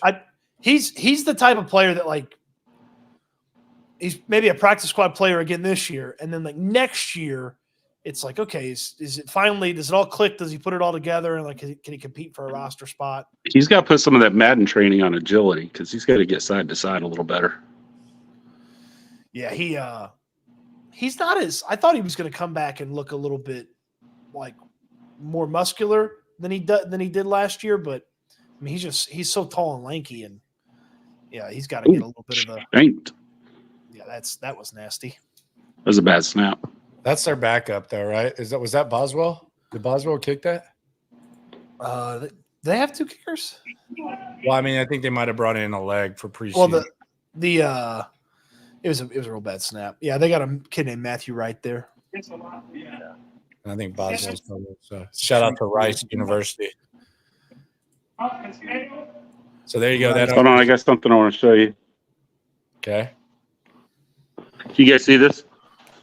Uh-oh. Froze, man. You froze. Oh, now it's just me. Am I frozen? Damn, look at you. Dude. No, it's just it's a picture from when Tank scored.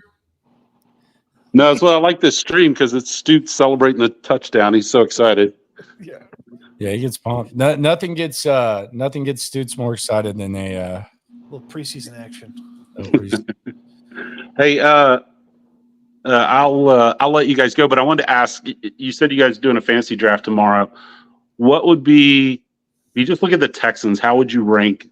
Let's say the top 5 guys in fantasy on the Texans, and count the defense just as a single, like a defense.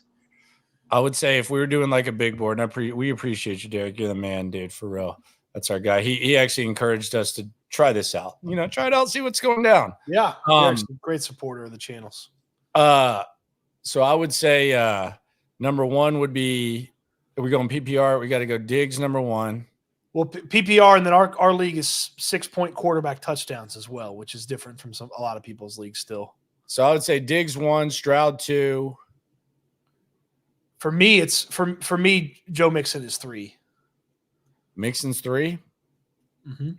See, I still have Nico and Tank ahead of him, and I'm going to be wrong about one of them, but I don't want to be too wrong. So them, and then my 5th would be Mixon. Yeah, I get real excited about Joe Mixon on a team with this level of wide receiver talent, a quarterback that's going to need to have the running game going at some points, and it's just going to be. I think he's going to get a lot of opportunities too. He's not sharing with anybody, as we've discussed at length here. There's not anybody to share with. Yeah, but they're going to be so good at throwing the ball that I just think they're going to become a throwing team, I just trust Bobby Slowick when they're about like 8 yards out from scoring, and he's like, let's just give Cam Akers is returning kicks. I saw that. I was that's a new wrinkle. We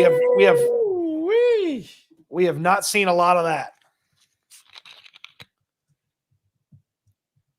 Dude, Cam Akers is getting a serious look right now. Cam Akers is getting a serious look right now. Super chat, H-Town. What's up, my man? Appreciate you, brother. Damn. 22 Damian Pierce, 939, 4.3. 2023, 416, 2.9. 2024, 4 TDs, 1 yard per carry. Could I interest you in a stat? Is the running scheme the problem for Pierce or a problem with his ability? Man, It's I probably don't know, man. I feel like the scheme's getting a lot of blame. Look, the NFL is littered with guys that had one good year of production from the running back spot and then were never productive again. Like there's loads of those guys, and there's a chance that Dameon Pierce is just going to end up being one of those guys. Like that, that's just going to be the potential fact of the matter. Man, this guy, I'm telling you, man. Let me bring it back up. Cam Akers is. Let me bring it back up. Cam Akers is producing.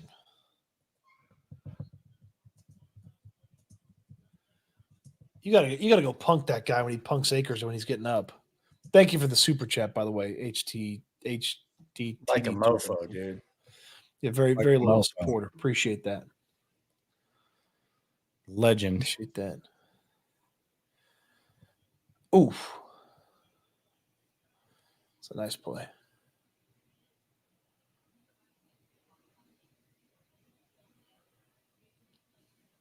Who blew this up? Yeah, it's just Troy Hairston does not block. Yeah, who he's he not needs on to team. block. He's done the practice squad. No, I wouldn't even use the spot on him. Wow. Yeah, it is kind of a waste. Just go find a different fullback if Beck's not the guy for you for whatever portion of a game.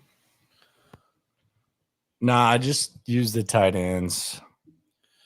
It's easy to say, but that's just not how they practice. John Metchie, look out. Is that a Hutchinson. Is that a I didn't see that. Was that a Hutch rush or a Hutch short pass?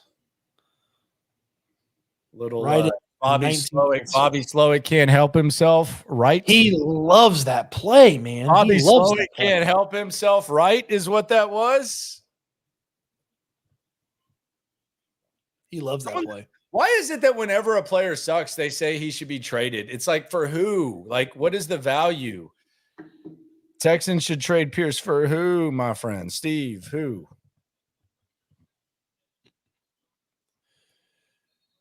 Oh no. Can we use Hutch like the Falcons do Algier? No, this is where preseason gets out of control.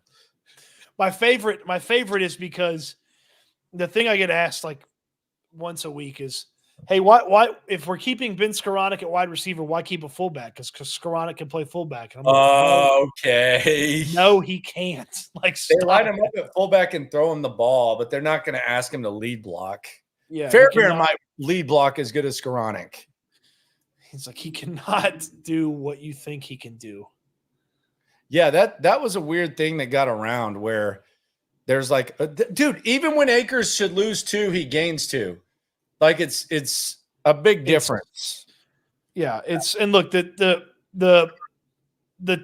level of talent's not that different either. Like it's not like all of a sudden it's garbage men out there. Like the Steelers didn't play a bunch of their starters on defense. Go back and watch this play. This is 125. Go back and watch this play. We're not film guys. Go back and watch this play.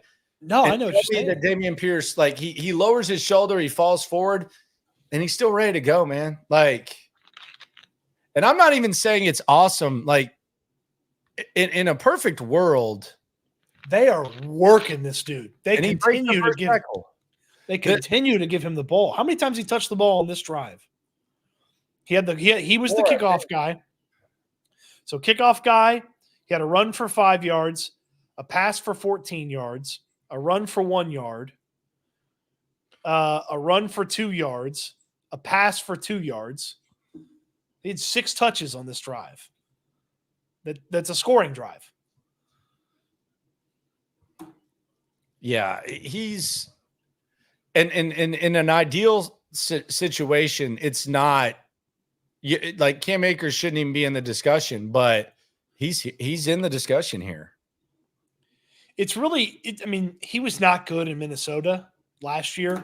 No, he's trash, but they were trash, and they lost their quarterback, and it was Jefferson got hurt. Like they were weird. It was a bad situation. He wasn't good in Minnesota. He wasn't good in the little bit for LA that he played last year because he got traded to Minnesota after the season got going. He coming off, I mean, I don't remember exactly what portion of the season it was. So they won the Super Bowl, and that next season he had like 3 really nice games that next season as he got a little bit further away from the injury. Yeah, it's wild, dude. I just popped over to Twitter just to see this little stat. Just Kenny Pickett dropped back to pass 23 times in the first half. He only threw the ball more than 10 yards just 4 times, 0-4 on those 4 passes. One of the worst quarterbacks I've ever seen play football in my entire life. And I've watched some bad quarterback play.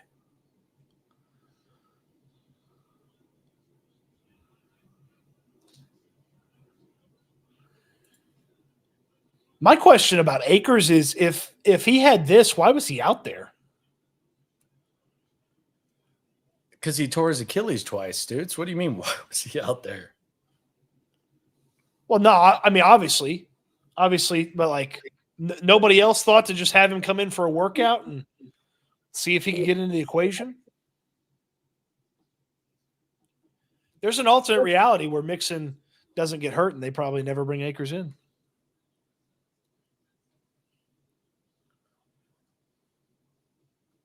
Wow. Now that's something nobody's talking about.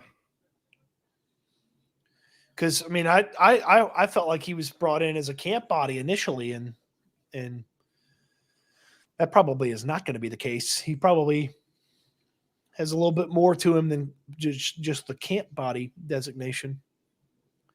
I'll say this: I've seen enough Cam Akers for tonight. I'd like to see a little bit of Jawar Jordan and British Brooks. British Brooks for what?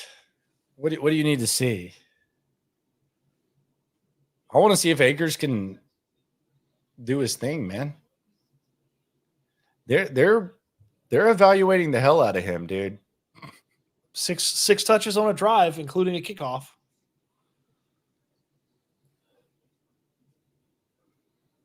Damn.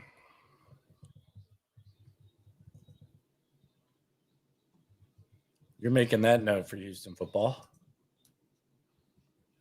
Yeah, of course.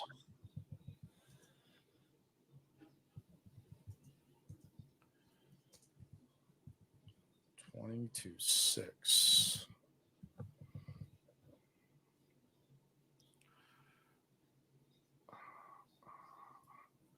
Yeah, the Akers thing's picking up steam. I asked the question on Twitter, and I just want to see what these responses were. Simple, man. Simple question. I think it was fair. Is Akers better than Dameon Pierce? Houston Trojans can't wait to watch the All-22, but his version is so much better than Pierce. You watch the All-22. What are you doing? I'm just kidding. It's not even a hot take. He's making this team. Yes, Knicks needs to trade DP. Can't really say because the carries for Pierce, the holes were definitely clogged up and it wasn't any room for him. I've been hearing that a lot. Pierce had no holes available. I want to see what he can do with the starters next week. See if Dameon is the problem or not. It's looking like it so far. He definitely is. Yup. Clearly getting more yards per carry with same or wiser O-line. Eye test says yes. Yep. Yes. Yes. For sure. Yes. Yep. He is. He just can't stay healthy. That's a hard truth a lot of us don't want to admit. Yes. So far, without a doubt. Pierce got 4 runs and 0 checkdowns. So there you go. The people have spoken. and they have a lot to say. Do we go by broadcast standards of some people in this town and let Twitter decide how we operate the broadcast going forward? No, no, we don't do that. But I do think I think it's dialogue that a lot of people might have been scared of before. I mean, look, Cam Akers from basically the Hall of Fame game to the end of this game has drastically improved over what he was the first few days of practice. I mean, remember when he was the last guy to get a carry and then it was the next team period? Like he's not that guy in this preseason game.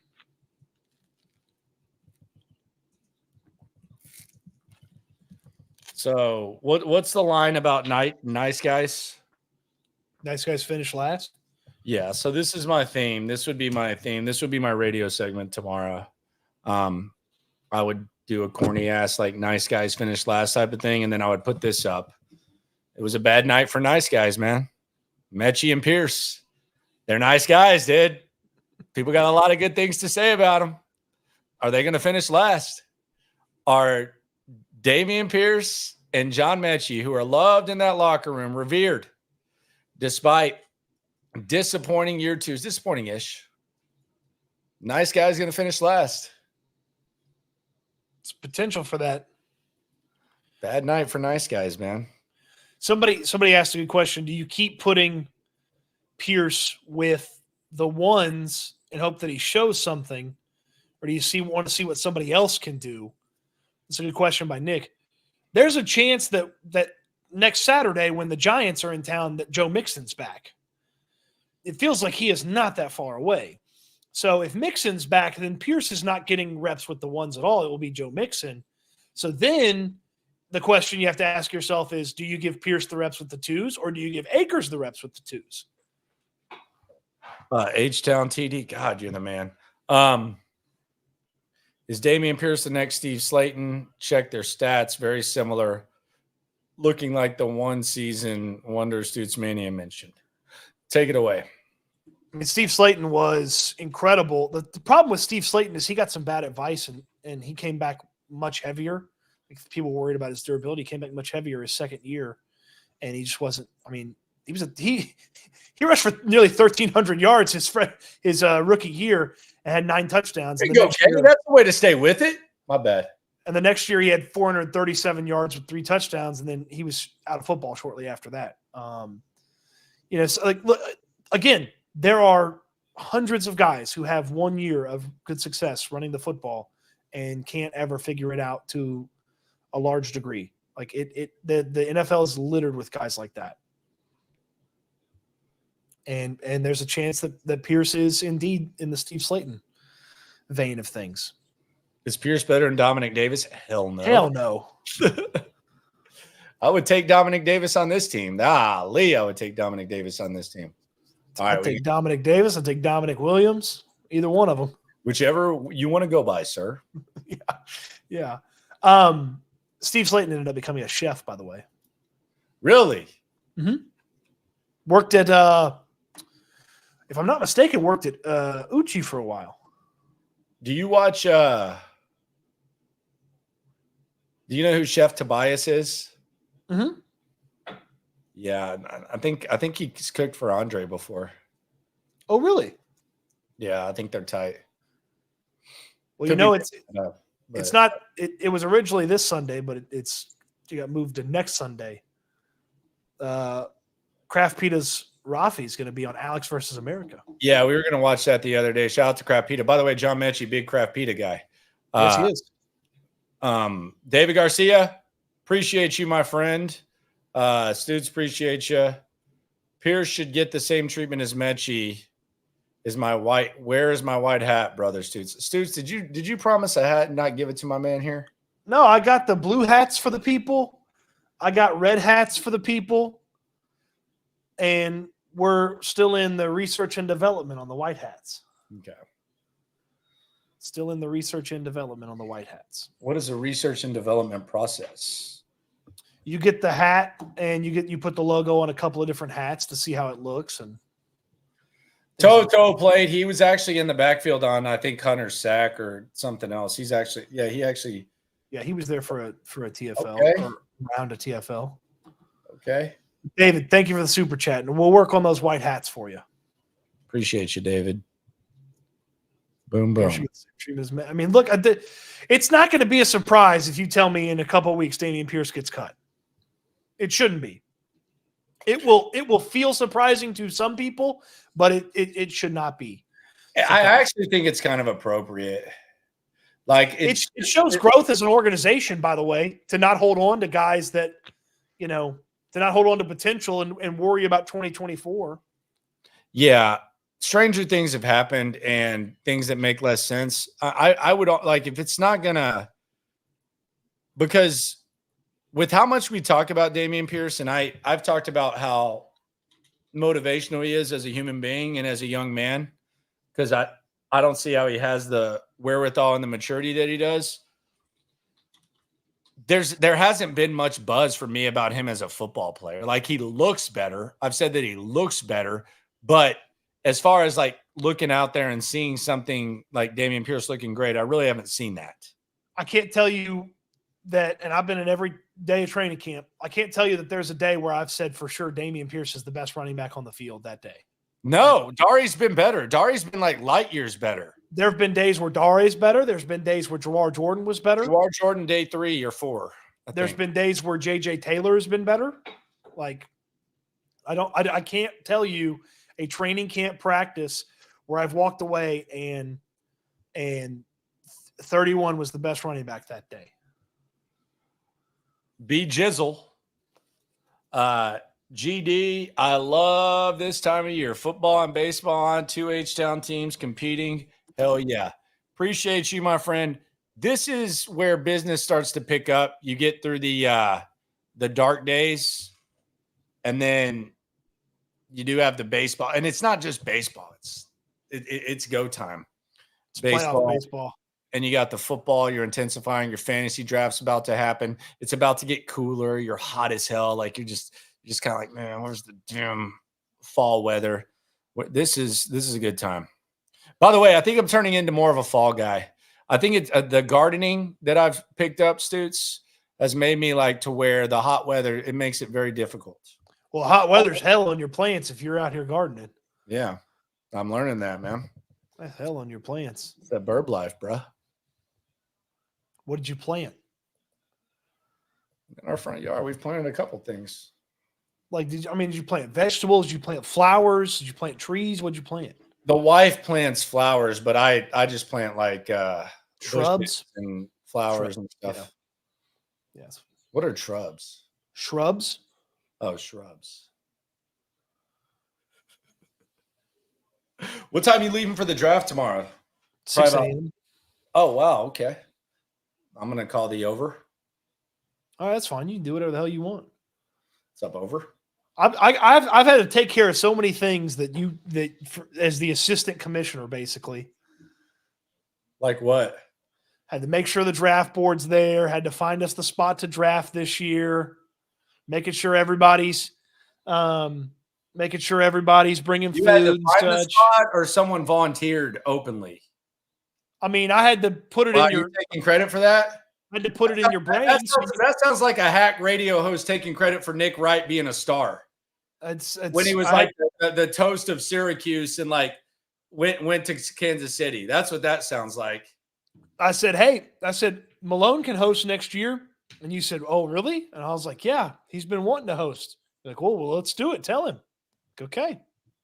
Steve says, I always figured Landry was a gardener. I've never done a garden. It's just front yard presentation, new house, like about a year into it, new neighborhood. So you kind of pick up the project, and there it is right there. I don't know if that was like a weird reference or anything. I think does Pierce make it over Jordan? I would think so. I think he was Landry.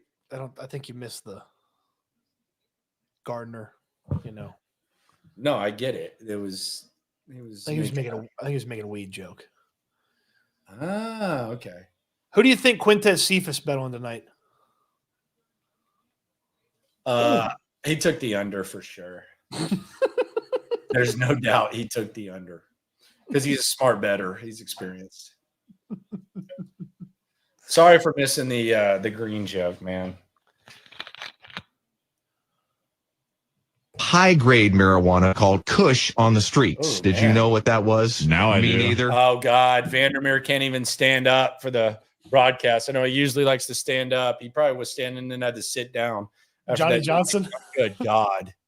You want to talk about a Johnny Johnson fan? Through contact. Oh, my God. Johnny Johnson, I'll tell you what, he's not going to make this team, but this is a guy that has a lot going for him. Andre.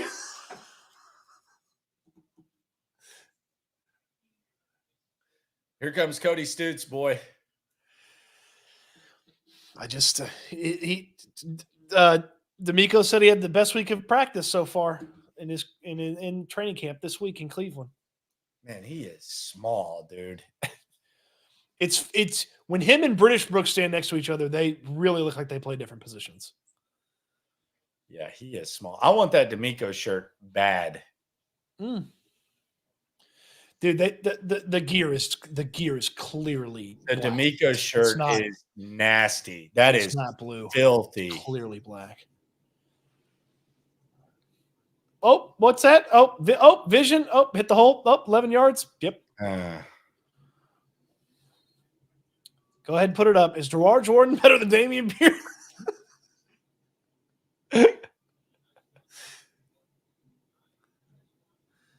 Damn, dude, if Case Keenum's going to be finishing games, you got to bet on them every preseason game. If he's going to be the fourth string quarterback, you have to bet on the Texans every preseason. I don't think you're going to see Case. I think you're going to get Boyle to finish this thing. Because Case went before Boyle last week. And so if you're already to Boyle, you may be done with Case may be not playing for the day.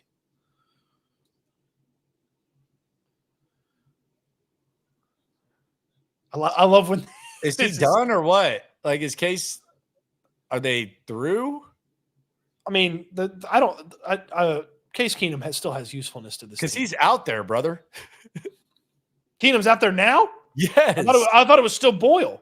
No, it's Keenum. Keenum is fourth string. I thought it was still Boyle. The 6 and the 8 just came out 6 there. and the 8 look same. Yeah, Keenum's out there. Wonder why they flipped it last week. I wonder why he's even having to do this. Look, Like, they're both. I want to get another. I want to get. They're both getting cut, and one of them's going to be the practice squad quarterback, and then they'll emergency elevate them every week. Case is a coach, bro.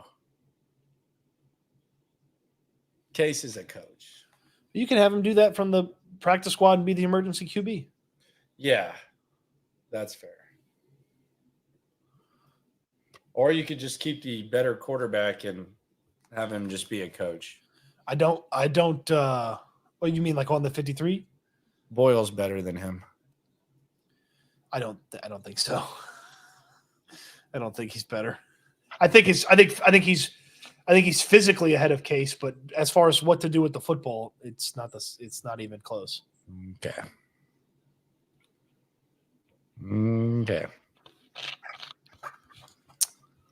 Okie dokie. Oh my God. I feel bad. I feel bad for Case Keenum. Yeah, with the backup offensive lineman just whiffing, not even know what to do. Cow. Dang, he hasn't been hit that hard since Abilene. I know, that's what I'm saying. They're putting him out there as a old man behind a fourth string offensive line, dude.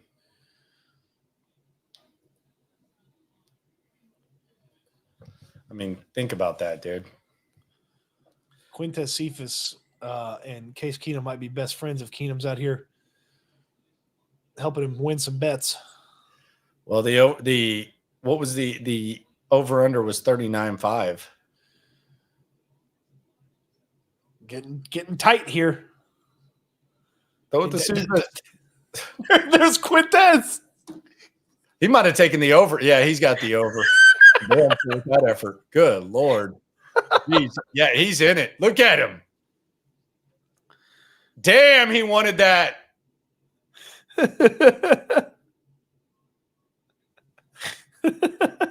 He wanted that over, dude. Look at that run. Look how pissed he is. Oh, they're staying out there 4th and 1. Let's go. Let's go.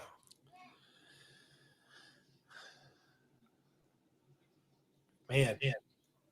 He's getting into the bonus bets. He's pissed, dude. Uh-oh. Good catch.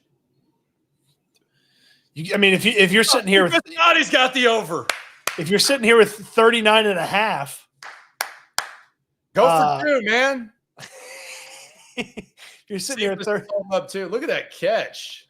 Sitting here 39 and a half, just letting this clock just eat. All right, for real. Is Cephas better than Metchie? 7.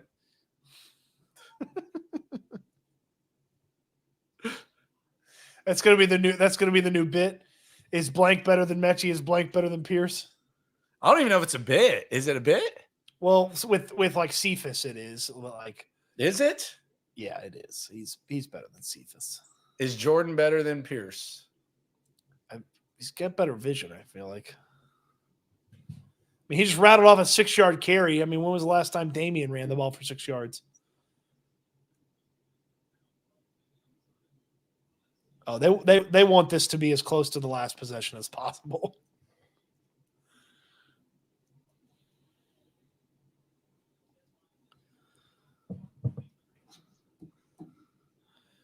They want this to be just tick, tick, tick, tick, tick, tick, tick, tick, tick, tick, tick. Damn, Jordan. Okay. Hey, that 4-minute offense is valuable, man. You do that, get that done. Steven Sims too. That was a 2-minute offense, but this is more 4. This is really like in a real game. You're looking at as much time as possible. Field goal, boom. Yeah. Everyone's saying trade Pierce for what?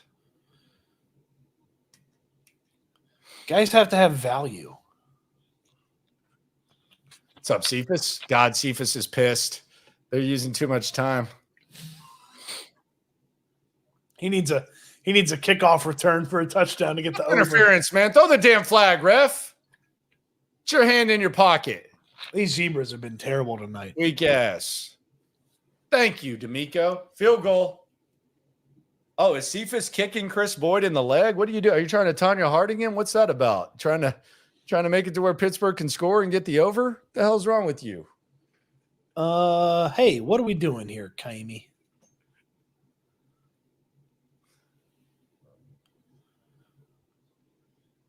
We shouldn't be shanking 32-yarders.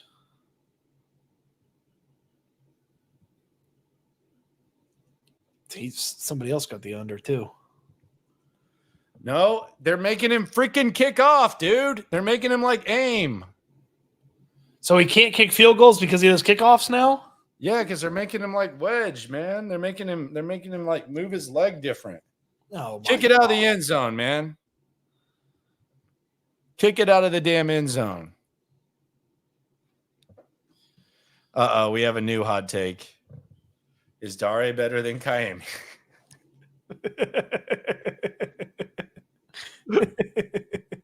That's funny.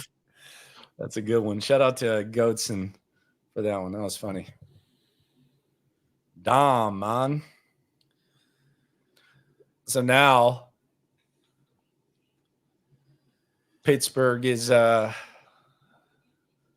go for 2. Tie. Well, they gotta go for 2 to tie. Duh. Tie in the preseason game. What if they just said, screw it, we're going to kick the extra point because our kicker needs work. He just missed one. We don't give a damn about preseason. F y'all. So Tomlin, and he could actually defend it at the podium, unlike some coaches. He'd be like, man, there's no ties. We needed work from him. Need to see what he's got. Can you imagine if Bill O'Brien kicked the extra point and then he tried to explain why he kicked the extra point after he talked about how important it was to win preseason games? Any game he won was like the most important game in the world. Well, it's not my job. Any game, dude. Well, it's not my Appreciate job. everyone for coming through. This is a fun experiment. I would not do this during a regular season game, but during a preseason, it's actually keeping me more interested than I would normally. I mean, I would be watching, but this is more fun than sitting there watching this. Although I love preseason. No Randy Bullocks. What's he up to now? Is he? He's still like one of the first guys off the couch, isn't he? Probably. Amendola's up there. Oh yeah.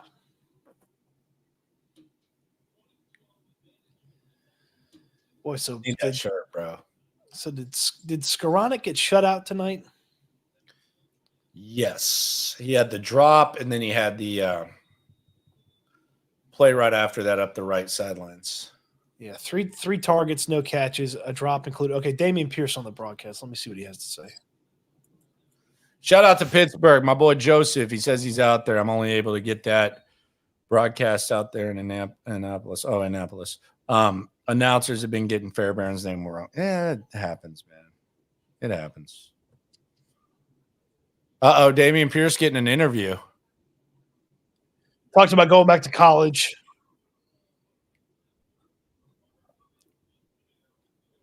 What did you do to take your mind off of football? How did that make you feel? He said basically, I went and got my degree.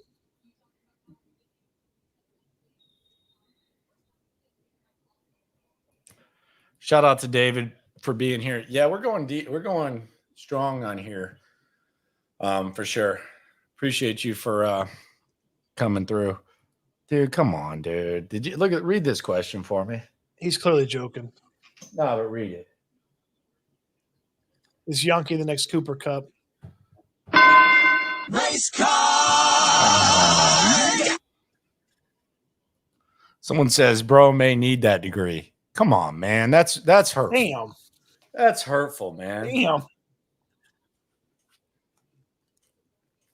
That's hurtful. Does that qualify as a turtleneck, what Damian Pierce is wearing? Or is it just a high neck? It looks turtle-ish. It's kind of turtle-ish. I would not call that a turtleneck. Oh, who just read the absolute crap out of that play and made a sweet tackle?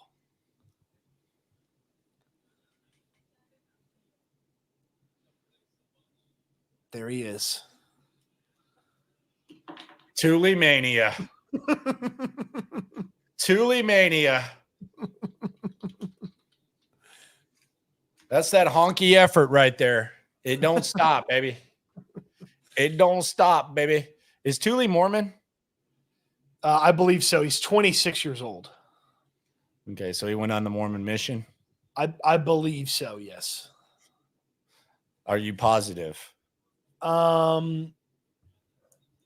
Let's see. No. Don't look it up. Would you be willing to ask him about Mormon faith without even looking anything up right now? Like, would you be that confident? No. Because guys can be older because of like the COVID year too, and plus injuries. 26? All you need is an extra 3 years. 26? Shipley played for like 10 years. Tore his ACL twice. Let's see. 18 and 19. COVID shortened in 20. And then he played 21, 22, 20. Golly, what's going on here, Max Thule?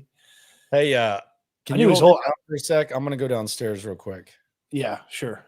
Damn, we're going the whole game. Okay, I'm going to get some Miller Lights. Okay. Shout out to JJ Watt. Tastes great, less filling. Tastes great, less filling. It is both. It is both. It is both. It's both. It is both. Oh man. All right. Statistically for tonight, your leading rusher ended up being Jawar Jordan, with Xavier Hutchinson and Cam Akers checking in behind him. Your leading passer ended up being Davis Mills. Your leading receiver ended up being Robert Woods, old Bobby Trees. So, Cody, what are you sipping on? I got the Fuji Apple sparkling water from Walmart. I've been getting big into these sparkling waters. Miles in that cognac. I can't pull the comments up because that's Landry's thing on the back end. But Miles in that cognac says run block has been trash all day. It has not been great. Guys that can make something out of nothing are going to get a little bit of a bump in what they can do. Nick goes vest mode. Appreciate you checking in. I see a Jake Hansen question. I thought Hansen would play tonight because he practiced on Wednesday, but he did not make it out there, it looked like. Looked like they went with To'o, Neville Hewitt, and Aziz Al-Shire for the initial situation.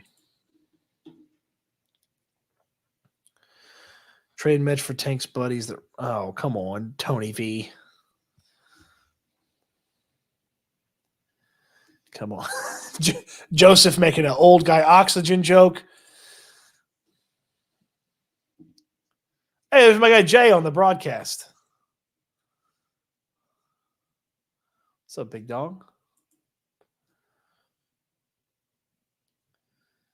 Who stood out at wide receiver today? I mean, Robert Woods. Woods had a really good week in he had a good week in Cleveland, had a couple of really nice moments in the Cleveland practices, and then he had a nice day today. So Woods is the guy for me. How do we donate? I don't see the money sign. It's a good question that I don't know the answer to. It should be somewhere in the chat, maybe, like in the chat section, or I don't really know, to be honest with you. I appreciate you wanting to, though, but I don't know. I don't know where it is.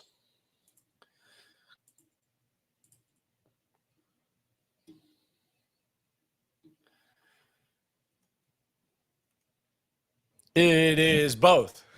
Yeah, we got a little commercial break here before we wrap up. I'm gonna run to the restroom. Yep.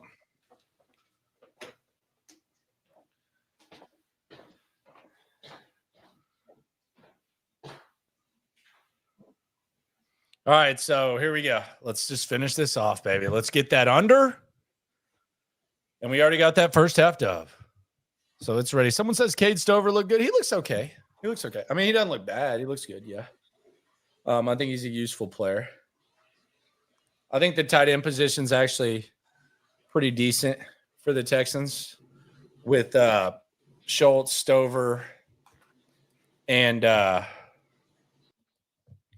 Brevin Jordan. No Quintariano. That sounds kind of like an old line. No Quintariano, no Diddy.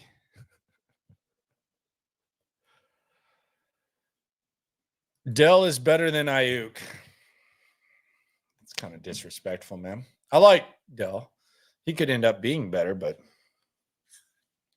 it's kind of mean. Ayuk's apparently San Francisco and Ayuk are talking again, so maybe they'll work that out. Stover probably tied in too. I think that Jordan's tied in too, but I think that Stover. I don't know if between those two, they're going to be used differently. I think you'll see Jordan more in the red zone, but yeah, we'll see. Who knows?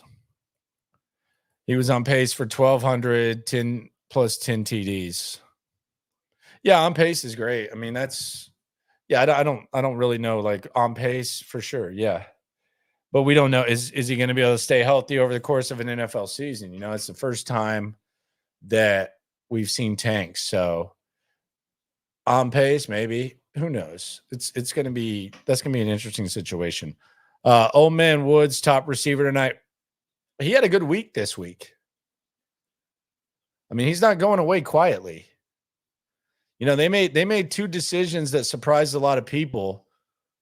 One of them looks like he's kind of in the driver's seat. The other one looks like the fan base is kind of starting to turn on him. And it's the decision to bring back Robert Woods, despite being able to save money, and the decision to bring back Dameon Pierce as RB2.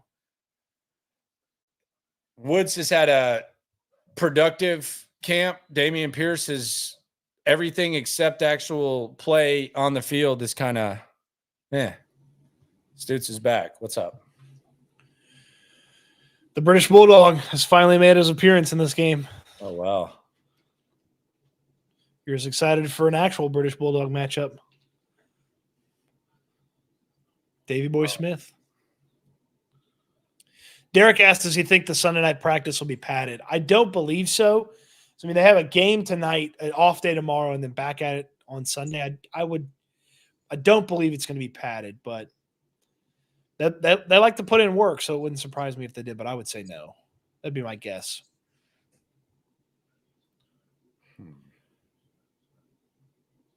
What do you do with Cam Akers going forward for the next 2 weeks if you're the Texans? You give him a little bit more in practice?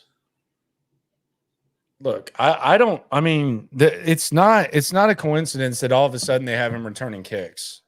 I mean, I'll say that, like the 6-touch series that you mentioned, it's not a coincidence at all. So I don't know what that means with their evaluation. I'm to the point now where I know I've kind of rolled my eyes and said, man, you can't have Dare on the field like in meeting, like you've heard me say it 100 times.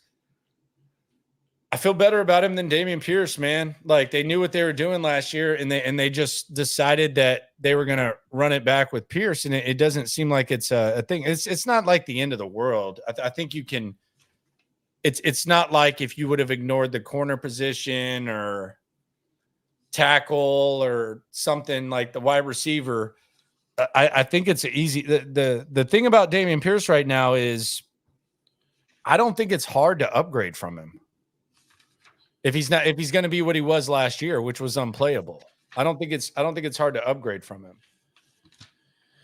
You got 6 practices to show something before the joint practice, which that's going to be a lot of ones. You know, they go out there and they get a lot of snaps with ones on ones, and that joint practice kind of use it as a substitute for that final preseason game. So if you're a guy buried on the depth chart, you've got Sunday night, 3 practices next week, and then 2 practices the following week, and a couple of preseason games. So like it's go time. It's go time. So you got to start showing stuff. And you know, they are obviously more critical of everything because they go back and put everything through, fine-tooth comb and things like that, and practice and how guys pick up playbooks and things like that. But from what we get to see with our eyeballs, there's a lot more juice to Cam Akers than some of these other guys in the running back room. Damn, Case Keenum's out there mopping up. Yes, Derek, they're doing joint practices with the Rams. It'll be the last training camp practice. It will be the 22nd. Pittsburgh going to use their timeouts? Come on, coach. Come on, coach. Like, what are we doing here? Tomlin, get over it. Come on, dude. Oh, is this our first HEB commercial? Yep. Oh, man. I missed it.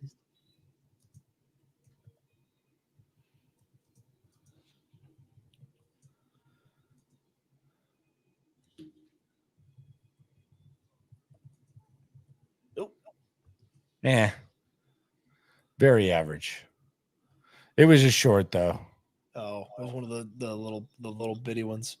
Yeah.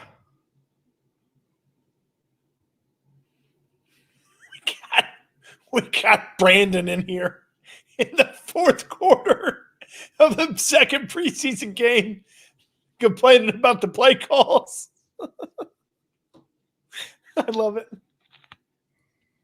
That's what I'm talking about, man.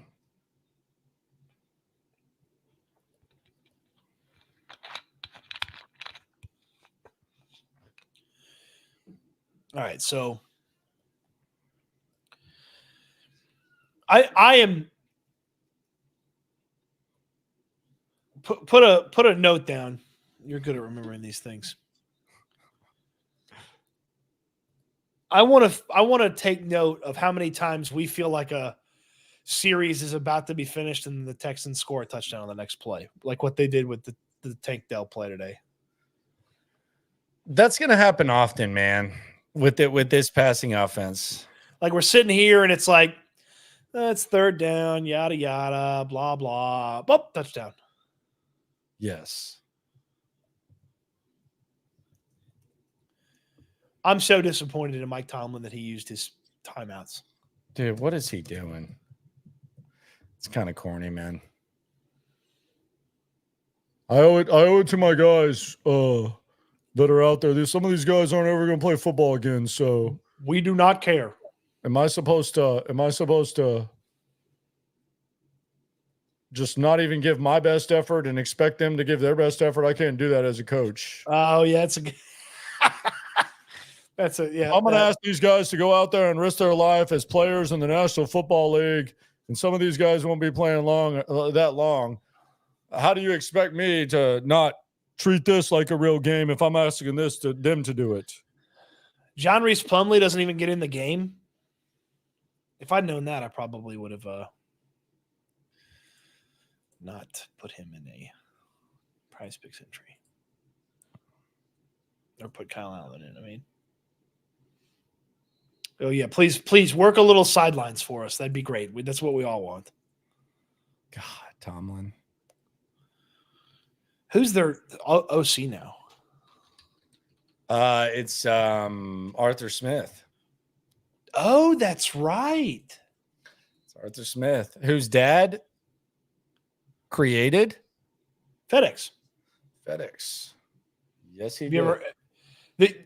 you ever, I'm sure you've heard of this. You've heard this story, but there was a weekend where they had I think $10,000 to the name of the company, and they needed.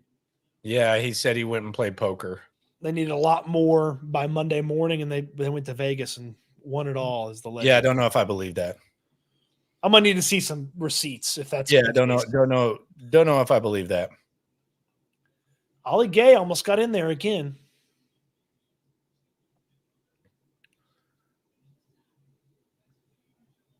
He played the whole game, didn't he?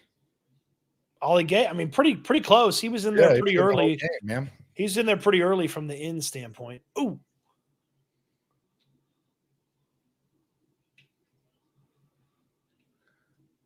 Yeah, Ollie Gay, man.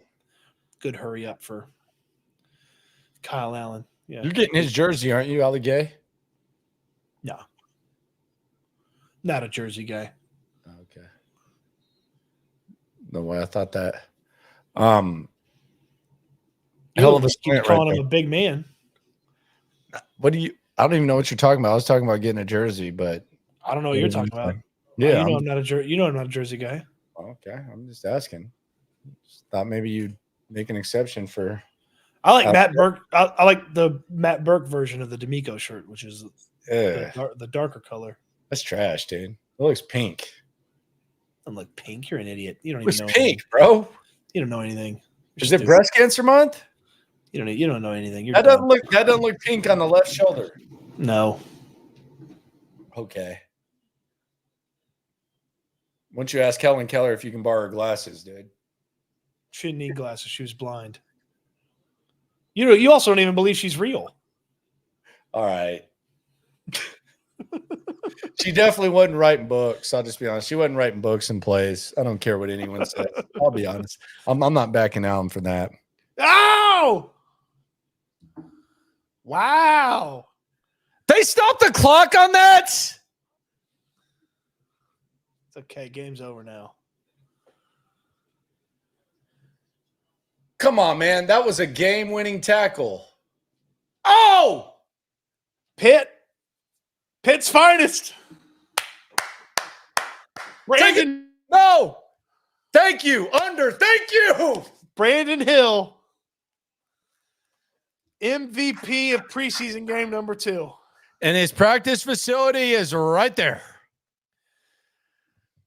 That's where they played too, right? They play there. Yeah. Where he played is I can already see the lead. Where he played his college games. This is what you're starting with on Houston football. He will be in additional observations. Got it. Great job by him. Good job, man. Great job by him. Hell of a job. Haven't noticed him all camp, and he comes out here and makes 2 nice plays here tonight. There you go. There's that under, baby. There we go. Hey, if you followed along and you piggybacked with us, you went 2-0, baby. I'm $150 richer, and I would have been $1 million richer for getting to spend this time with y'all with this experimental observation of the game. Stoots, appreciate you. I'm going to go to post game. Give me about 10 minutes. We'll start right at 9. I'm going to go right, and then I'll see you folks on YouTube as well. Yes, sir. Later. See ya. All right. Appreciate everyone for coming through. A little preseason shindig, if you will. I'm not going to do this during regular games because I actually have to pay attention. So cheers to everyone. Have a good weekend. Got the fantasy draft. Going to be on radio at the #1 station in the nation next week. And all the videos that you're used to watching, including the night stream, they're going down. So I will still be night streaming. There will be daily videos about your Houston Texans. Appreciate y'all very much. All the love in the world. I wish we could stream the game. That would be sick. But that's illegal, and unfortunately, that'll get you in trouble. Always remember, when it comes to this Texan stuff, we're all in it together. Post-game coming up next. We'll hear from CJ Stroud. We'll hear from D'Amico. And we'll hear from you. Bye-bye. Really do. We the source, we the pulse of the city too. Landlocked, got the game in the headlock. Localized every time, can't stop, won't stop. Yeah, we top 2 and we not too. Plugged in daily digital. On